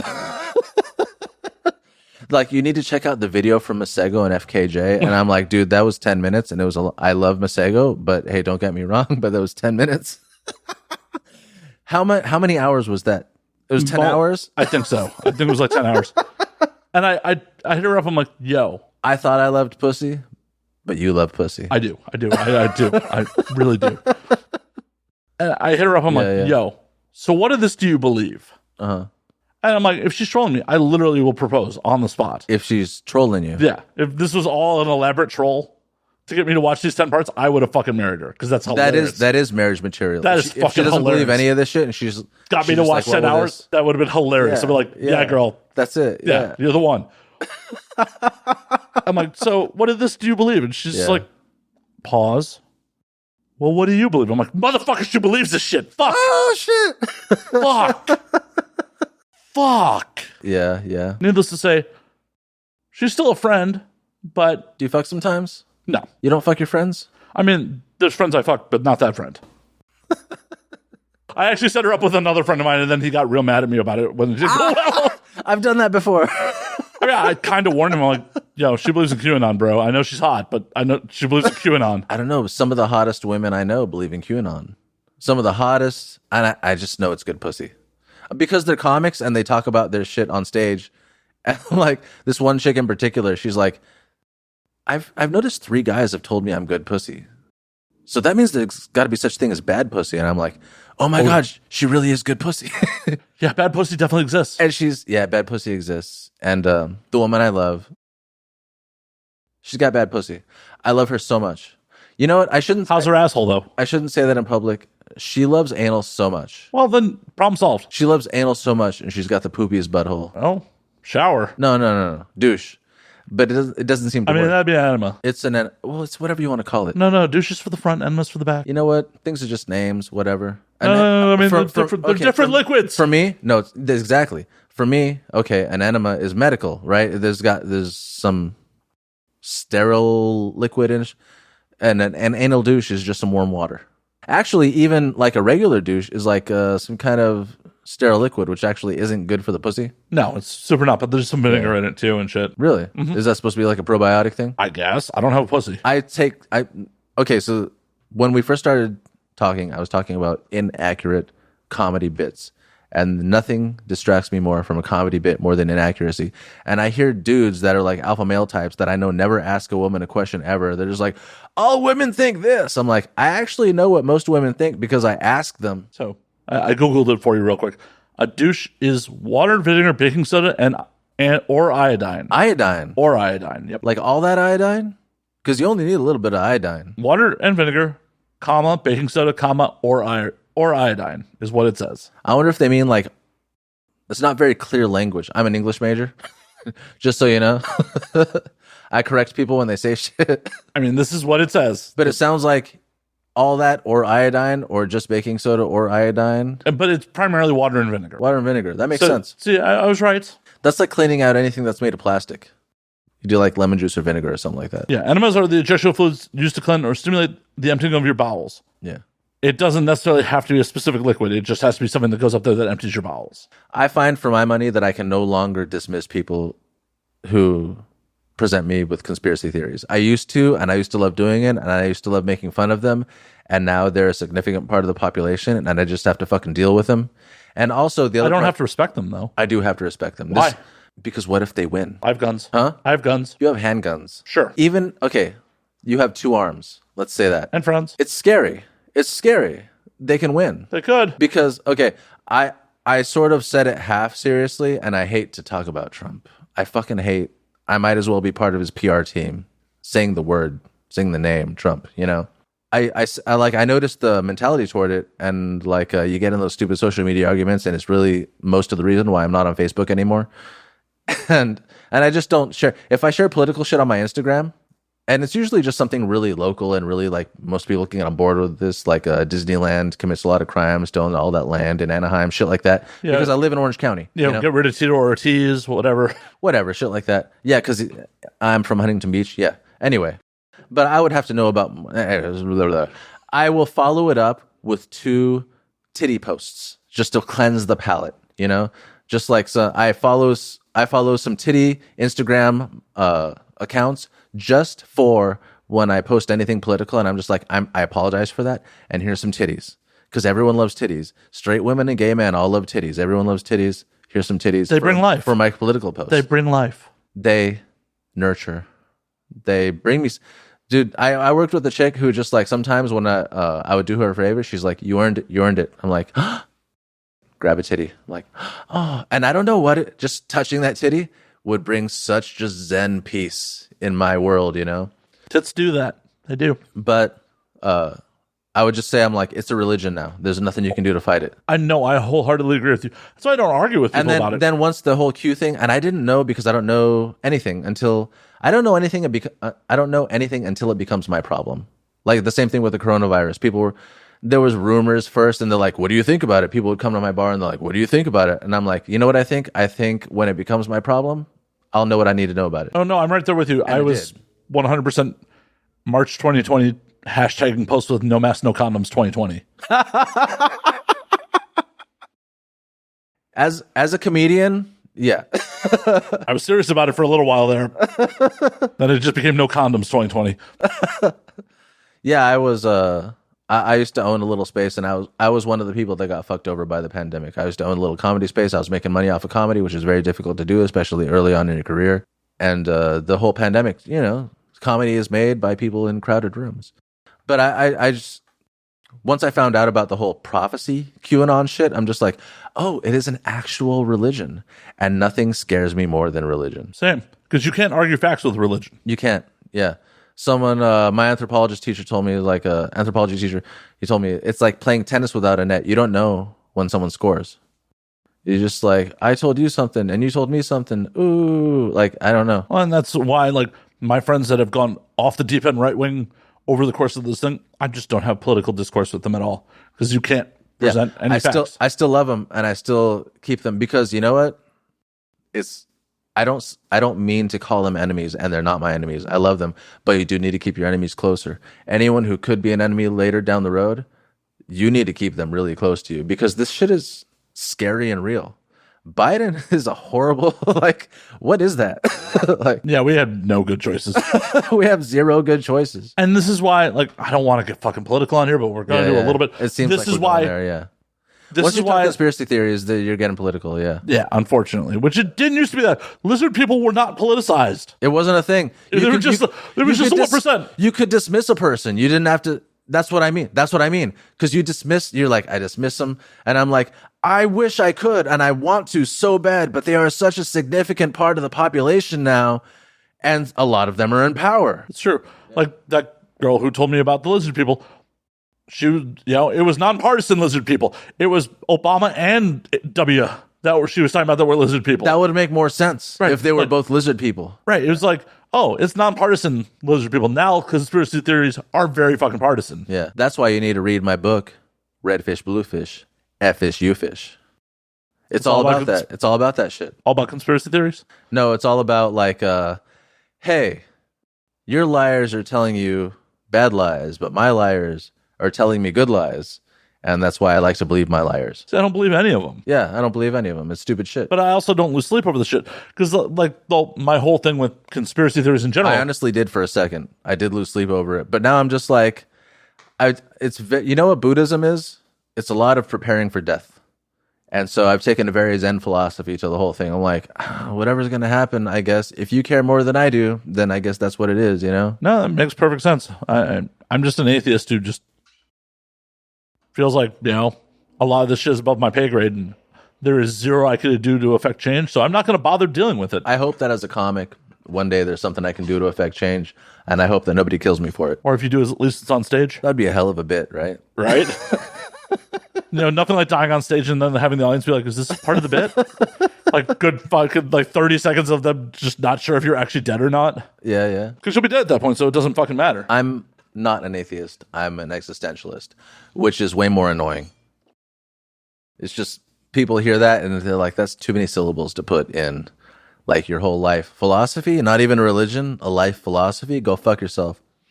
I was talking to two Mexican women in Spanish, which isn't my language. They're like, you don't believe in Jesus? And I'm like, I'm sorry. I believe there was a Jewish carpenter. I'm sure there was a dude or whatever. But like Martin Luther King, once they make a hero out of you, they're using you. And it's not the thing that you wanted it to be anymore. So even if there was a dude, I'm 100% sure this isn't what he had. This wasn't his intention. Well, obviously it wasn't his intention. Even in the fucking Bible, he is washing sex workers' feet. Yeah. He's not shaming people for being prostitutes. Yeah, he's not shaming. He doesn't say anything about sex. He's not shaming people for prostitutes. In the He's Bible, washing their fucking feet. You know who's the guy who says all the shit that shaped the culture today? It's Paul. Paul was a fucking psychopath. That dude, him and Luke, if you kind of look into the actual history of it, Paul and Luke they were just two kind of grifters who made the whole fucking thing. And they're like, dude, if you just say this dude's name, everyone believes every fucking thing you say. I mean, they're all grifters, but yeah, they're all grifters. But I mean, and I actually have a little. I don't know if you don't know this about me. You don't know anything about me. No, I'm a writer. I didn't just write one book. I've written a whole bunch of shit. I mean, I assumed you were a writer since you wrote a book. That's generally how that works. Some people just write a book and they wrote that thing, you know. But I've been writing forever. I wrote this little kind of like short series called "Writing Along with Jesus," because I saw a bumper. You see the bumper sticker that's like "Jesus is my co-pilot," and I'm like, no, because Jesus would be bitching you out because Jesus, if you read the Bible, he's like not like a patient dude. There's in the Bible. Doesn't he like flip some tables and beat that ass at some point? Shit like that. Yeah. There's a lot of like, did I stutter in the Bible? There's a lot of like, they ask him questions and he's like, honestly, again, like you asked me this already. We talked about this. And there's also a lot of like, how long do I have to deal with these people? There's a lot of that too. He literally says that shit. And so like, I'm just like, I'm going to take the actual character that I read from the Bible of Jesus. And one person called me out on it. They're like, this is a very Catholic Jesus. I'm like, if by Catholic you mean strict to the Bible, then yeah, this is OG Jesus. This isn't Paul telling. By the way, the person who invented the whole fucking head cover shit is Paul, the same guy who's telling you that sex is bad and all that other shit. Yeah. But like, do you think Paul was just an incel? I think, yeah. I wanted to say he's just a fucking psychopath, but I like it better if he's an incel. He's like, if I can't fuck, then nobody can. It's just not all right to fuck. Unless it's this bitch, she's really good, you know. See, that's what's going to get you in 10 years. Call Paul an incel. Call Paul an incel. That's good. when the lizard people win, they're gonna be like, dude, he called Paul an incel, and I'm like, but I was saying that when I was a kid, so. I've always said Paul was an incel. I mean, probably, right? I actually assume Paul was getting all the pussy because if you were... First of all, he probably had a bunch of groupies. And if you were going to fuck somebody, you didn't want it to be a sin, so you better fuck Paul if you're going to fuck anybody, you know? He'll forgive you. He'll forgive you.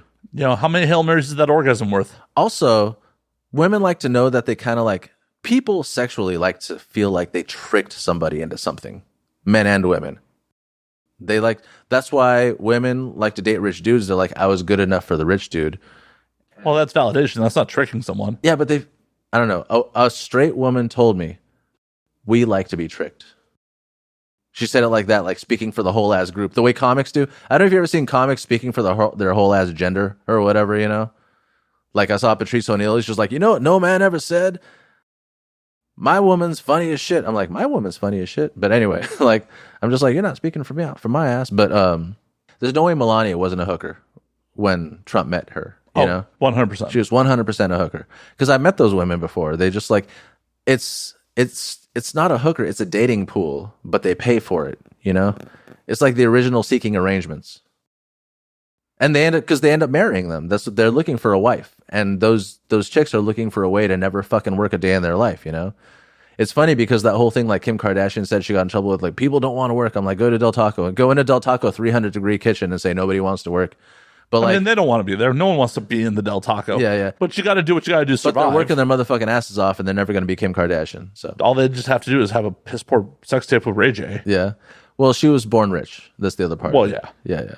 So it was kind of a little bit easier, and she only ever dated millionaires. So Ray J really worth that much? I don't know who the fuck Ray J is. The guy she had the sex tape with. Brandy's brother. Brandy, the pop star? Uh-huh. Bam. It doesn't mean he's rich. But the optics are great. Oh, yeah. Yeah. Piss poor sex tape, but... All the sex tapes are piss poor. That's why they're not porn. This is true. A sex tape is porn that you don't want to watch. Honestly, I feel like the Paris Hilton one should have been a snuff film, but... Really? I don't know. I don't know, man. If a woman answered her phone, just like took a call while I was inside her, I'd be a little offended. I mean, a lot offended. I was turned on when like a girl would take a call because I'm like, you don't know that I'm fucking her. I feel like she did it for the same reason. She's like, sorry, hold on. No, but she was just like, yeah. Like, it wasn't like... There's a porn search for that. Like chicks having conversations while they're getting fucked or whatever. Yeah, that shit doesn't turn me on. That doesn't turn me on. It does, because you know what? Because like so much sexual activity happened when I was like a child. For me, I wasn't allowed to fuck. That part of my porn search is hiding fucking. Like, so people are like in a bathroom and someone's head is peeping out or something like that, and they're getting fucked from behind, or like they're on a phone talking about a shopping list or some shit like that. Yeah, but that's different than like having real sex and someone fucking taking a call. Yeah. I'd be really, really not happy. Like, if it's that important of a call, we can stop. Yeah. If you just are taking the call and like, no, just keep fucking me. Like, nah. Then don't you want to kind of like, you sort of do, but you sort of don't want to fuck her so hard that she like hiccups on the phone call, right? No, I want to come across her phone and try to break it. Like, does your warranty cover a load? And that's what I've done during sex when my phone rang. You shot a load on your phone? Wow. Because I was, no. I threw it against the wall, and then she like was visibly turned off. And I'm like, I thought that alpha move would kind of... She's like, I'm not into the violence. She's like, I'm like, I would never hit you, but fuck the phone, because it's ringing right now, and leave. Okay, I'm sorry. I clearly misread what is expected from me as a man. Right. What was the thing we were actually talking about? Sex tapes. We were talking about sex tapes. No. We were talking about something right before that. Rich people. Yeah. Kim Kim Kardashian.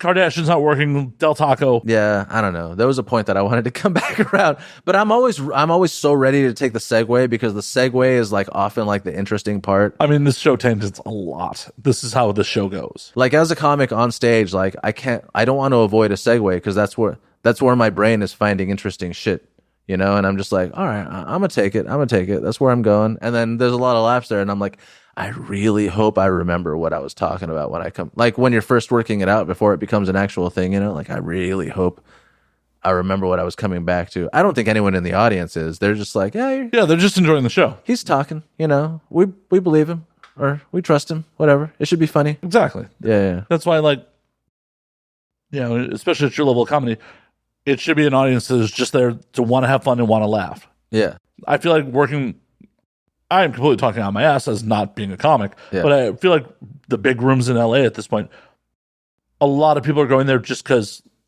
that's where they are supposed to go when they visit town. Like, I'm supposed to go to the Comedy Store. They're not necessarily fans of comedy. That makes sense, yeah. So I can imagine that could be a fucking rough room. Just like some fucking tourist from some other part of the fucking country who's like, oh, I'm supposed to see the Comedy Store while I'm in LA. Have you been to Supernova? No. Do you check out live comedy a lot? No, probably not. Yeah, a little bit. Supernova's a good one. They used to have a lot of headliners, but now the Comedy Store is open again, and they go back there. But they were having really huge headliners during the quarantine, kind of toward the end of the quarantine, and a lot of just like kind of, the rich person dead eyes, like that. Like they kind of look through you, they don't see you, and they're trying to engage you, but they don't really understand how people work, And those are a lot of the people that would go to Supernova, and you'd kind of see it in their eyes. You're like, why are you here for a comedy show? They're like, I don't know.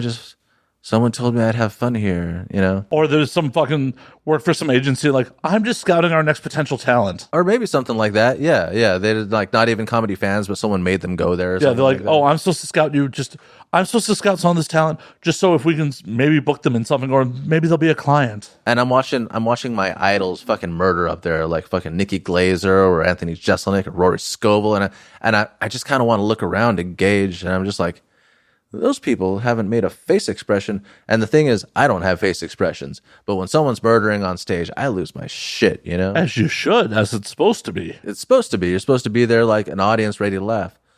Because as comedians, we start out in places where people don't want to laugh. They're like, oh, there's comedians here. Like, they don't know it's coming. You're kind of ambushing them. You're at some bar show and like, what do you mean you're turning off the TVs? Exactly. They're like, the fucking playoffs are happening. You have to win them over. It's work. You're training with weights. And then you go to a comedy club where people are there to laugh. It's so easy breezy. And then I'm watching these people and I'm like, oh man, they're lucky they have us here, man. Like, we're here to laugh. We're here to watch Anthony Jeselnik, So how do you feel as a comic going to other people's shows? Because I know a lot of comics who just don't want to go to other people's shows. You mean other my contemporaries? Or other people that I look up to? Either or. Anytime I'm going to a show of someone I look up to, I think of it as a class. I'm taking a class. I need to know how this thing looks like when it's fully developed. Anytime I'm going to a contemporary show, I'm supporting the show. And I'm probably trying to get booked. That's most of the reason why I go to shows, to try to get booked. And sometimes to actually, like, I'm like, yeah, this guy is good and I should really support him. And, they need people in the audience sort of thing, That's pretty much how I feel about that. But like, I saw Louis C.K. and the motherfucker, I know how he feels. He's just a genius. Like, the ideas won't stop coming at him. Louis is fucking hilarious. He is. I really wish that, he'd been a little more cautious with his penis. It's pretty fucked up, man. Yeah, those little red pubes. Ugh. That's horrifying. Ginger pubes. I dated a redhead once, and I legit let her know. I'm like, you shave your pubes, right? Because I don't know. There's something about ginger pubes. I don't know what it is. Like, there's something about red down there. Like, there's something about red that's attractive up here. But also, like, I've never been a big fan of pubes in the first place. I don't even like my own. You gonna get them lasered off? I used to be a shaver, but my girl likes pubes, so. Got Dorito going on for her? Huh? Got the Dorito going on for her? Nah, I just trim because I don't like it. Like, now pubes itch me. It's like wearing a wig on my balls. Like, it's just uncomfortable, Yeah, I shave, so. Yeah. I was a shaver for like a long time, and then she's just like, you sure you don't want to grow them out? I'm like, really? And that's the whole thing with like comedians speaking for their whole ass gender. Like, women are like, guys, we don't want you shaving your pubes. I'm like, well, it wasn't my fucking idea to begin with, I wasn't trying to fucking take a razor to the most sensitive part of my body and just think of that as like a good idea. Like, someone like really had to like spend time and talk me into it. I mean, that was porn. You just saw porn and people didn't have fucking... Well, she shaved her pubes and because she saw porn. And I was like, I am a fan. I was like such a fan. And like, she's just like, oh, Gino goes down on me when I don't have pubes. And then she's like, it'd be great if you didn't have pubes. I'm like, And then she's like, let me do it for you. I'm all, that's an even worse idea. Yeah, no. I have been in love, and I will never trust a woman to shave my fucking balls for me. It's scary. Yeah. No. There's no fucking way. I would trust you with a gun before I would trust you with a razor to my balls. Yeah, neither. William Burroughs, the writer. Anyway. Yeah. He accidentally killed his wife. With a razor? Shooting an apple off her head. He shot her in the head. That's why he moved to Mexico. Why would, like, what kind of party are you at where you're like, yo, baby, hold this apple. I'm a good shot. They were just bored people. That's all. Yeah, I mean, it was the fucking 50s. Well, they were drug addicts and they were bored. Yeah. The era has nothing to do with it. That was like I I had a lot of theories when I was a kid, and they ended up being true. And one of those was that people do drugs because they're bored. And it wasn't like a widely known fact. Like, people were just like, oh, you're a bad person or shit like that, you know? I'm like, no, I'm pretty sure it's just like people are bored, you know? Especially smarter people. And so that's kind of like a way to disarm smarter people. Keep them bored, and then they end up doing drugs, and they're kind of like not good for anything anymore. Oh, or they make amazing art. Or they make amazing art. Yeah. Like poor Jim Carrey is fucking insane. He makes really great art. I blame that on Jenny McCarthy's pussy. Did he fuck Jenny McCarthy? They were dating for quite some time. I had no idea. Yeah.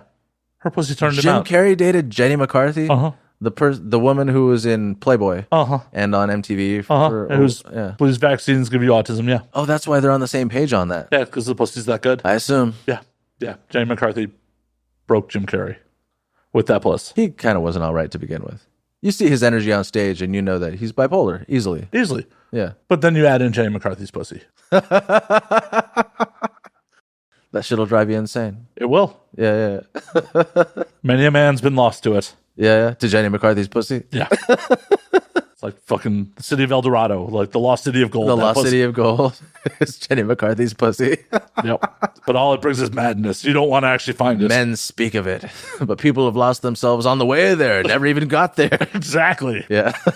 That's going to get me canceled at some point. She'll be old by that point. She'll be glad that someone's talking about her pussy. She's old now. I'd still talk about her pussy. Oh, I guess she's got to be in her 50s or something. Yeah, I would still hit it. I don't care how crazy she is. I don't care. I'll do it. Yeah. Yeah. The amount of fluids I lost to her Playboy spreads. Playboy. I've always been a porn man myself. I guess I was spoiled. I don't know. I'm old enough that porn was not easily found back in the day. Yeah. It's really fucked up imaginations. I remember I was like, I moved... The first time I moved away from my parents' house, from my folks' house, I was poor, so I had a air mattress on the floor. And so even like when I met women, I didn't want to bring them home, you know. Like, but I lived with 3 gorgeous women, 3 actresses, and like, I just had to like jack off in my room without like any kind of. And you know what's funny? Like when they went out of town, I told one of my roommates, I'm like, I have a confession, and she's like, you jacked off in my room. I'm like, no, but. Is that okay? May I? I'm like, you say that like you were just really like, well, I'm gone. He's going to jack off in my room. She's like, it's so matter of fact. She's like, it's not okay, but I would understand if you did. I'm like, you are a good friend. I can't stress that enough. Care to watch? But like, you know, I had the luxury of like, when you live with your parents, like, you know, when everyone's going grocery shopping or whatever. So you're just like, I have a couple hours, you know, and you're just like in the living room, get full naked, you know? And then when you live with people for the first time, especially, you're just like, I don't want to be in the living room. I don't know when anyone's coming home. I don't know their work schedules and shit like that. I just have to use my imagination. And it was like, I remember it being like a sad point. And for some reason, like everyone, like, I guess like maybe because I'm an existentialist, you put out some kind of metaphysical energy. But anytime I was jacking off in my room, people would start calling my name. Gino, I'm like, did that help or hurt? They're like, no, it hurt. It's because now I'm trying to rush. And also, like, I'm like, they can't find me. I don't know how they don't assume I'm doing this already. They know what a fucking... I met them advertising what a fucking dirtbag I am. There's no way they don't think I'm just naked, jacking I wonder if they're just having a conspiracy in the kitchen. They're like, oh, I bet he's jacking off again. Let's fuck with him. You're just like, just a minute. It's like, okay, well, can I come in? I'm like, no, I said just a minute. Like, and like, why won't you just leave me the fuck alone for like 5 more minutes? Oh, they knew. They're just fucking with you. Yeah, probably. And the walls are like paper thin. Oh, they do. To make sure. They definitely knew. They definitely knew. I don't know, man. I've had sex on that couch multiple times. Yeah.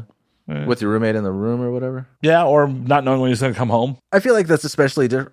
It's different when you're actually boning, because that's something you get caught for and you're proud of. You're like, oh, I'm sorry. I just... I'm often proud of my lows. Yeah. Whatever. Though the other day, I tweeted about this. I woke up, rubbed one out in the morning, and no less than like a minute or two after I came, my roommate texted me like, oh, the building manager and the city inspector just left. Just left what? Here. They were inside. Yeah, they were inside the apartment. So this curtain was up, I guess, so they didn't see you or whatever? I was in my room, but still, it's the fact that like... Well, because if there's nobody, if I don't think there's anybody in the apartment, I'm not going to put my earbuds in. Oh, yeah, no, exactly. I was playing full volume porn on my phone. Yeah. In my room. You're like, that's what you get when you drop in unannounced. Send me something. Send me a text. It's just like, well, shit. My building manager and the city inspector probably just heard me rubbing one out. I'm sure that's at least the 3rd time they heard that today, you know? Probably. I'm just hoping it gets me a discount on my rent. You owe me. That's Right? audio porn. It's a fucking show. I was thinking of on my podcast, and I don't know how this would fare for me. I was thinking on my podcast to interview, because I still know the first girl I ever dated. And I think she would be down for, if her face wasn't on it, to end the podcast with her going down on me.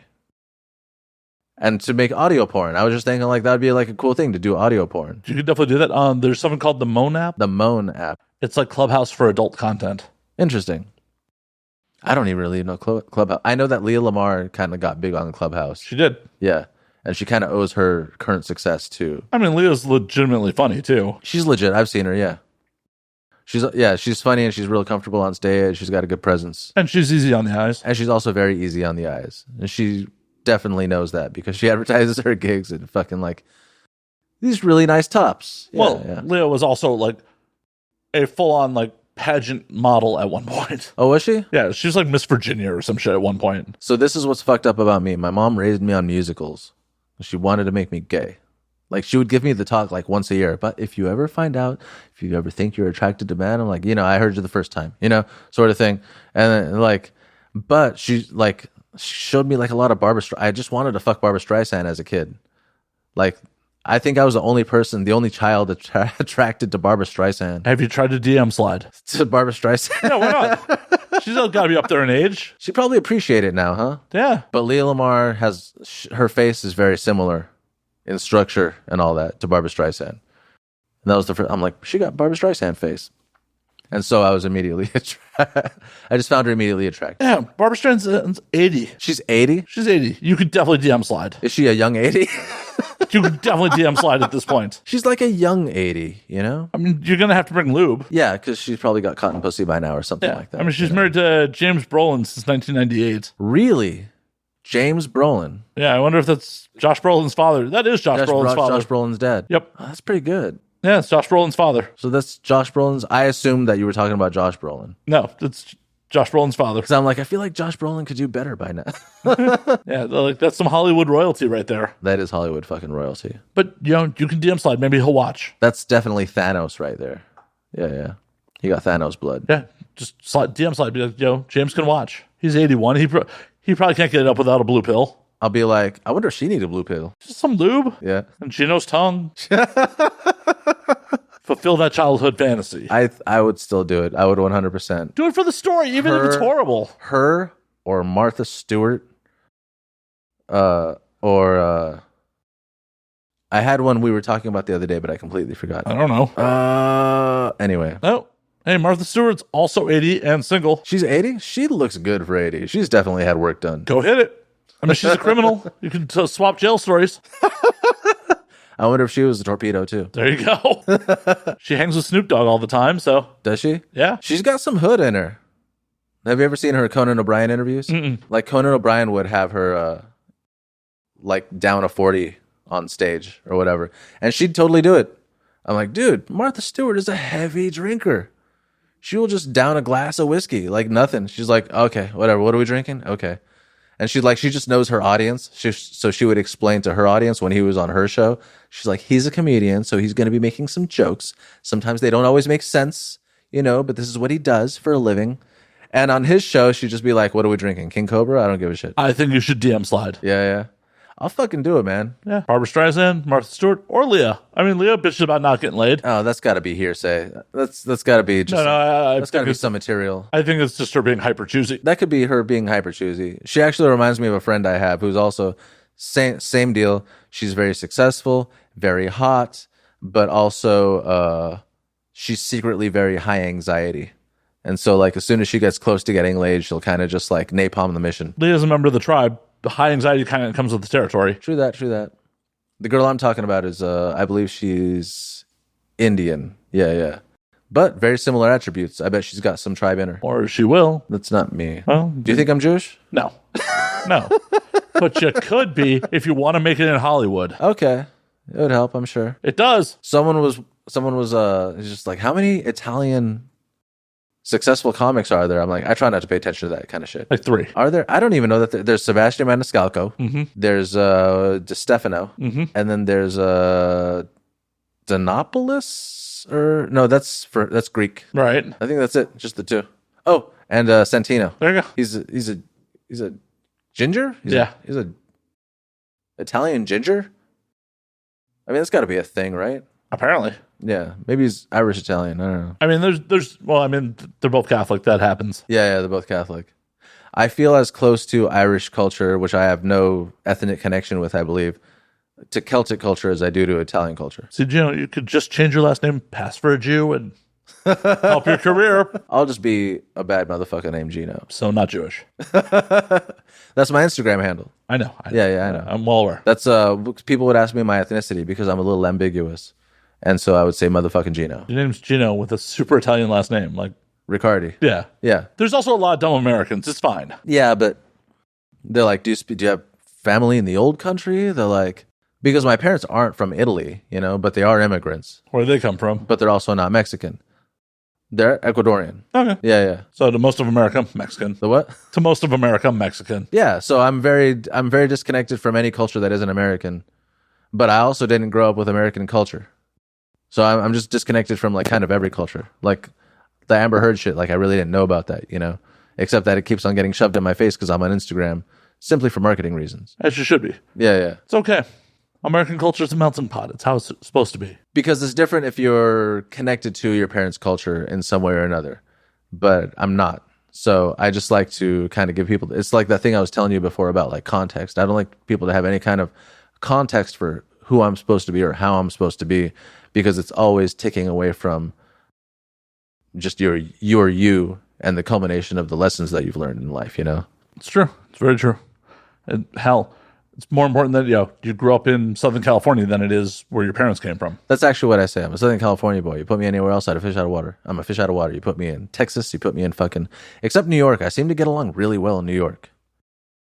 I get along really, really well with East Coasters, and I really hope to live in New York for a couple of years, either settle down there or before I settle down, except that it's crazy expensive. Yeah, but if you live here, it's not that crazy expensive. It's about the same. You're a little bit kind of used to it. Yeah. It wasn't so weird. When I went to New York, it wasn't so weird. I just wonder what the fucking rent is, Horrible for a lot less space. Yeah, that's why I understand that the apartments are just like ridiculously tiny. Yeah, like my buddy lives in Queens, and you can't go into his bedroom without opening the fucking door. Like the door hits the bed. Like it's tiny. That's awful. Yeah. And that's Queens too. Yeah. It's not like a great part of town or something. Is Queens it was Astoria. gentrified yet? It wasn't bad, but Astoria, is it gentrified? yeah. Yeah, okay, that makes But sense. still, it's like... Because a lot of Brooklyn's gentrified too, and that used to be kind of hood too. Yeah, and parts of Brooklyn definitely still are hood. Yeah. You can't take the hood out of the hood. I mean, like LA, there's a lot of this. I mean, this spot right here is gentrified, but you got crackheads. Oh, no, I all around. have full-on gangbangers that live across the street. Yeah. Actual gang? Mm-hmm. Do you know their name? I do. I'm not going to shout them out on the fucking internet because they tag up the whole neighborhood. But, like... Yeah. No, they used to chill in front of their apartment, like, occasionally, like, do hand-to-hands and shit like that. Yeah. Like... You go south of the 10, it's a whole different story, though. Yeah, but even I don't feel like... The hood in LA isn't as dangerous as it used to be, and that's not to say that it's not dangerous. But I saw people running at night. And it definitely, like, because the first part of my life, I got brought up in South LA. And there was no such thing as that. You didn't see people jogging at night, definitely. Well, you also look at... We brought this up on an episode recently. We looked at the crime statistics for LA. Yeah.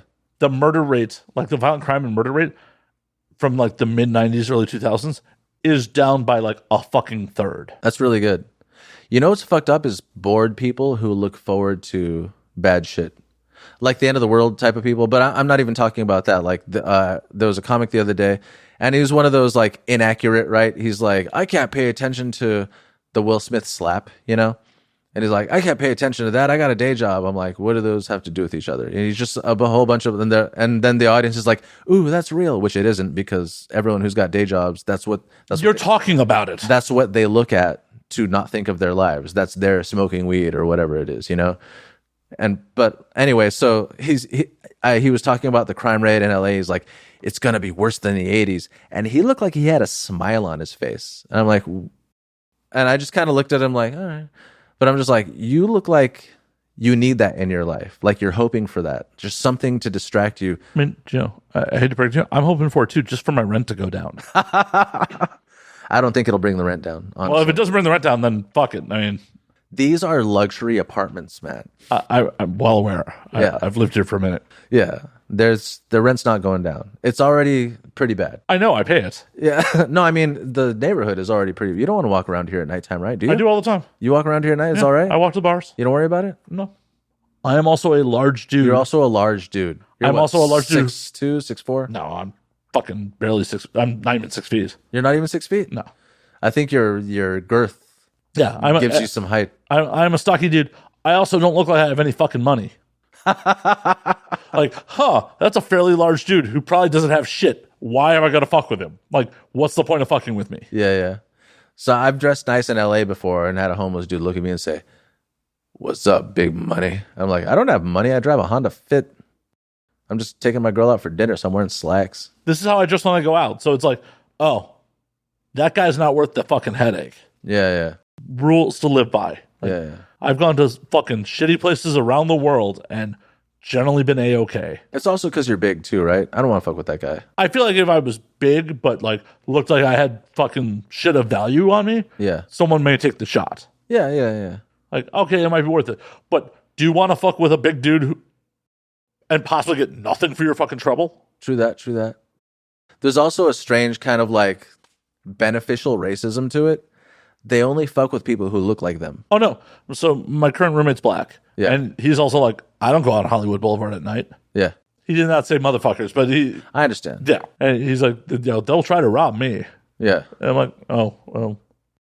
My white ass will happily walk Hollywood Boulevard. That was like, I am almost unable to grow facial hair except I can grow a mustache. But once that mustache comes in, people start speaking to me in Spanish. I don't speak Spanish.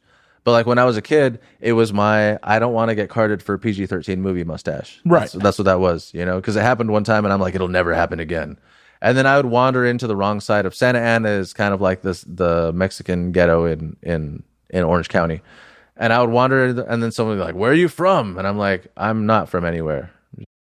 And then they'd kind of like not want to leave it alone, but they're like, he said nowhere. So Yeah, he's not repping shit. yeah. The whole like repping shit where you from thing is kind of wild to me because in elementary school, I grew up in a predominantly black neighborhood. I was like one of two white boys in my elementary school graduating class. So we had cops coming in, like coaching the class on what to say, like if someone asked where you're from and shit like that. Yeah.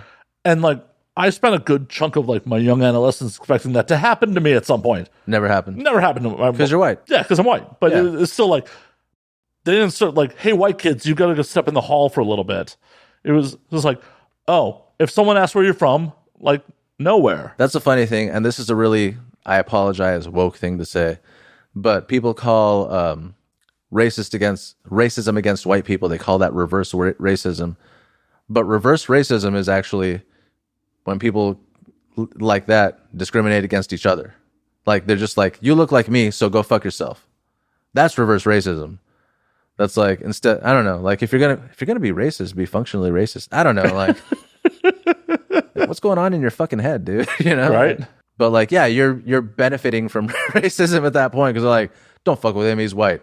Oh, that guy looks like us. Go fuck him up, Right. It's fuck situational. And I don't know if it's like the mentality of just like, oh, he looks like us, or oh, because he looks like us, there's going to be no consequences for fucking with him. That could be somewhere in there, but I actually don't think so. Because is it one of those things where, like, as a white dude, I don't know, is it going to be like, oh, if I fuck up this white boy on Hollywood Boulevard, it's going to bring fucking attention? Because all that alpha shit is a mind fuck. And that's something like when I was a kid, just looking the way I did and getting around town, like I was able to get out of some trouble just kind of like non sequituring the conversation. Like, where are you from? I'm like, hey, you look like I was a drug dealer. I'm like, hey, you look like you do drugs. You like meth? They're like, yeah, I like meth. Why? And then let's just derail the conversation. And that's what that is. They need to have a justification in their mind, and that justification is this person belongs to a rival gang, right? And so we're gonna fuck up that gang, and maybe we can have some shit. And again, it's just bored people. They're just literally just bored, and it's two things about human nature that are supposed to be functional that become very what you call deleterious, just fucking deadly, and that's boredom and the need for action instead of inaction, and the need to belong to a social group. And both of those things come together in a gang, where they're like, they will literally murder a person so that they belong to a group, but they're also bored and just like looking for shit to do. So they really hope some shit jumps off for them. This is why video games are saving lives. This is why video games are saving lives. You know how else video games are saving lives? They're making a whole population of people unfuckable. And so, have you noticed the birth rate's kind of like at 0? And people are complaining about it, but you're like, why? Why would you complain about that? Don't complain about that. We're overpopulated. There's too many people. Right? I'm planning to get a vasectomy this year. Are you seriously? Mm-hmm. You're going to have a vasectomy? Yep. Damn. So you don't have to worry about that part of it. Damn right. Were you a pullout guy? I mean, my pullout game was kind of trash at times. I mean, I have definitely finished in some people. My pullout game is pretty on point. Good on you. But also, I don't trust anybody and I wear condoms. I trust that the majority of the people I have sex with don't want to ruin their careers with my child. It's on you. It's your professional, right? Like professional decision to make sure that sperm cannot ruin your life, even if it wanted to. Right. Exactly. It's like, oh, if you get pregnant, you're not going to be shooting for a while. So, like, a chick's just like, don't worry, I'm on the pill. I'm like, you want me to come in you? All right, I mean, if you want me to, like, I ain't gonna argue. Yeah, this is why I'm getting a vasectomy. I'm just cutting out the middleman. Yeah, but even I've been so paranoid. Even when I'm wearing a condom, I still pull out. Just because, like, my cousin, like, she said she got pregnant with a condom, but I'm like, I feel like the dude stealthed you or something like that. Or it broke. It could have broke. Like, I've definitely broken condoms. I didn't know that stealthing was a thing. I'm just like, dude, how do people get surprised with pregnant? Like, really, like, in my head, I'm just like, you don't know that coming inside of bitches equals fucking babies? I definitely, in my youth, had a condom break and finished inside someone unintentionally. Yeah. And I've seen it happen, but also the next thing that happened was the chick took a Plan B pill. Like, those protocols, you know? This is pre-Plan B. This is pre-Plan B? Yeah. It was like, gotta be 2000. Plan B wasn't around in 2000? At least we didn't know about it. Oh, okay. Yeah, literally. Or maybe it was Plan B, but it was much more excruciating at the time or something. Or it might have been a script. We were on vacation in Florida. It was an actual forced abortion or something like that. I don't know. We were on vacation in Florida. I just remember Plan B commercials as far back as I can remember. I don't know. We just formed a relationship for a little while until she wasn't pregnant, and then stopped. Yeah, you just made sure she wasn't pregnant. Yeah. That's the end of the story. Yeah, it was literally like, oh, and all I know is I should have invested in lube with that girl. I broke at least 3 condoms with that girl. Yeah. You didn't use lube? Didn't know any better at the time. Okay.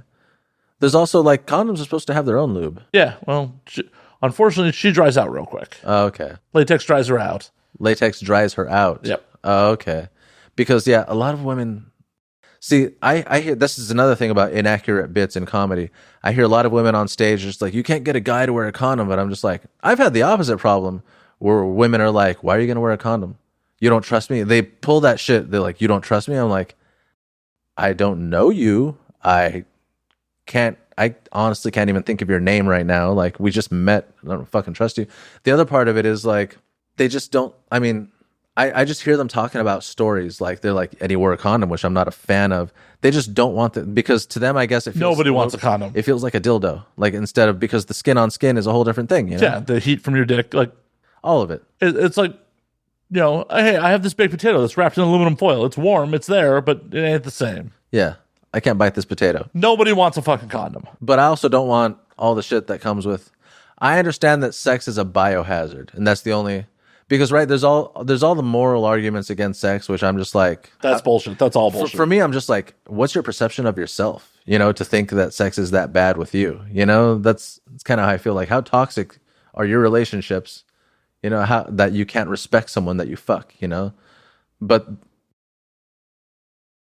I understand the biohazard aspect of it. Like, okay, there's shit floating around. You don't know where it is. There's all types of different... Did they ever, like, in high school, they gave you, like, the long, like, a list of 300 STDs that are out there? Oh, no. I did not have willing, unprotected sex until my mid-20s. Really? Yeah. I had sex. I had it a couple times, and I was just like...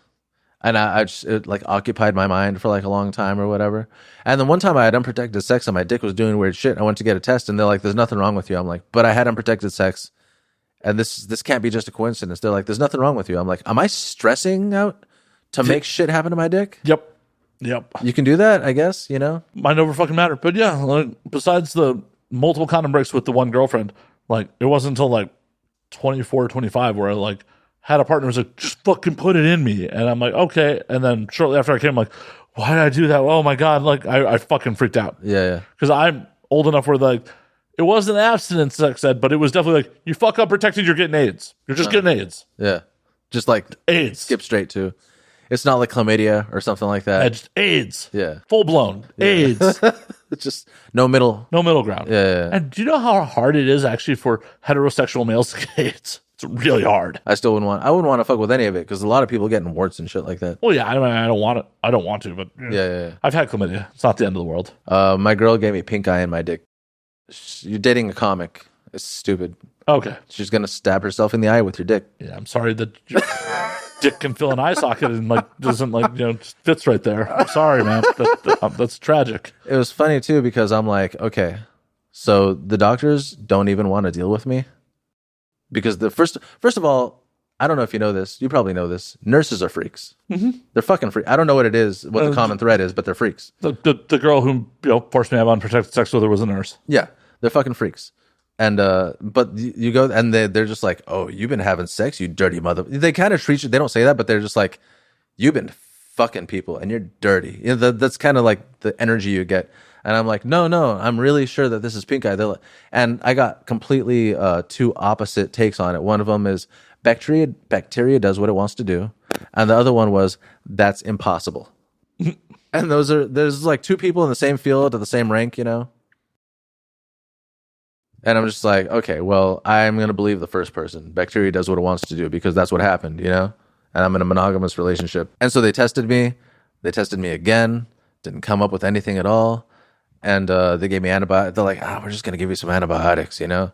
And then I guess it went away. I'm just like, can I just put the pink eye shit on my dick? They're like, no, something bad can happen. I'm like, I feel like I know enough about biology to like, this is an antibacterial, and there's a body in there, you know, fucking. And they're like, don't do that. And then, you know what they told me? They kind of like, it was like a UFO secret that they didn't want to discuss. They're like, look, they in such technical terms, they're like, you came to us, we treated you, and the illness is no longer there. I'm like, I just want to know what happened. They're like, all I have to say to you, you came to us, we treated you.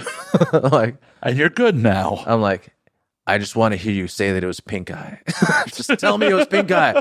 Tell me I got pink dick. Tell me it's possible to get pink dick. And I had to talk with my girl. I'm like, you can't stab me in the eye with your dick anymore. And she's like, I never do that. I'm like, you just did it. You just did it right now. And I was just like, oh, I guess I don't. It's from the anal, obviously. Clearly. Pink eye. Well, yeah. I mean, you get pink eye when someone farts in your eye. So that's from fecal matter in your eye. So it's just from your anal. That's possible. My girlfriend's got such a poopy butt that I wear a condom when we're doing anal. And I keep water-based lube just for that reason. Sad state of affairs. Sad state of affairs. I tried to go in her ass when she was on her period without like without warming it up. And I like broke a blood vessel on my dick. Well, better your dick than her ass. That's true. That's true. I mean, it was an honest statement. Yeah. Jim, we're actually going to call last call on this motherfucker. Yeah. Hey, can you hand me my bag? He's got to plug a book. It's called Red Fish, Blue Fish, F Fish, U Fish. And I wrote it, and my fiance did the illustrations. And she already has your last name? Are you two related? She took it. She last name raped me. Oh, okay. I was about to say, like, are you marrying a cousin? I looked on Facebook one day, and it just said Rachel Riccardi on it. And I'm like, all right, I see you. But as far as I'm concerned, we've been married since we met. Drunk in Vegas. I get it. Drunk in Vegas, baby. That's right. You know, where else can they find you? Where can they find the book? Where can they buy it? All that fun shit. They actually have to contact me personally. Venmo me the money, and I'll mail it to you. Because it's a lot easier than going through publishing house bullshit. But it's a good book. It's well written. It's well illustrated. And you can buy it from me. It costs $30. Oh, yeah. Bad motherfucker named Gino. MOTHAFUCKA. That's my Instagram handle. Hit Gino up. If you're in the LA area, see Gino perform. If you want to go down to OC, yeah. Gino, thank you. And as always, you can find me at Matt_Slayer on Twitter, Matt Slayer on Instagram, Matt F. Slayer on Facebook, twitch.tv/Matt F. Slayer, patreon.com/Matt Slayer if you want to give me some more money, because I would like that. Lots. You can find the podcast at And Now We Drink on Twitter, and Now We Drink _ on Instagram. And until next week, drink up, motherfuckers.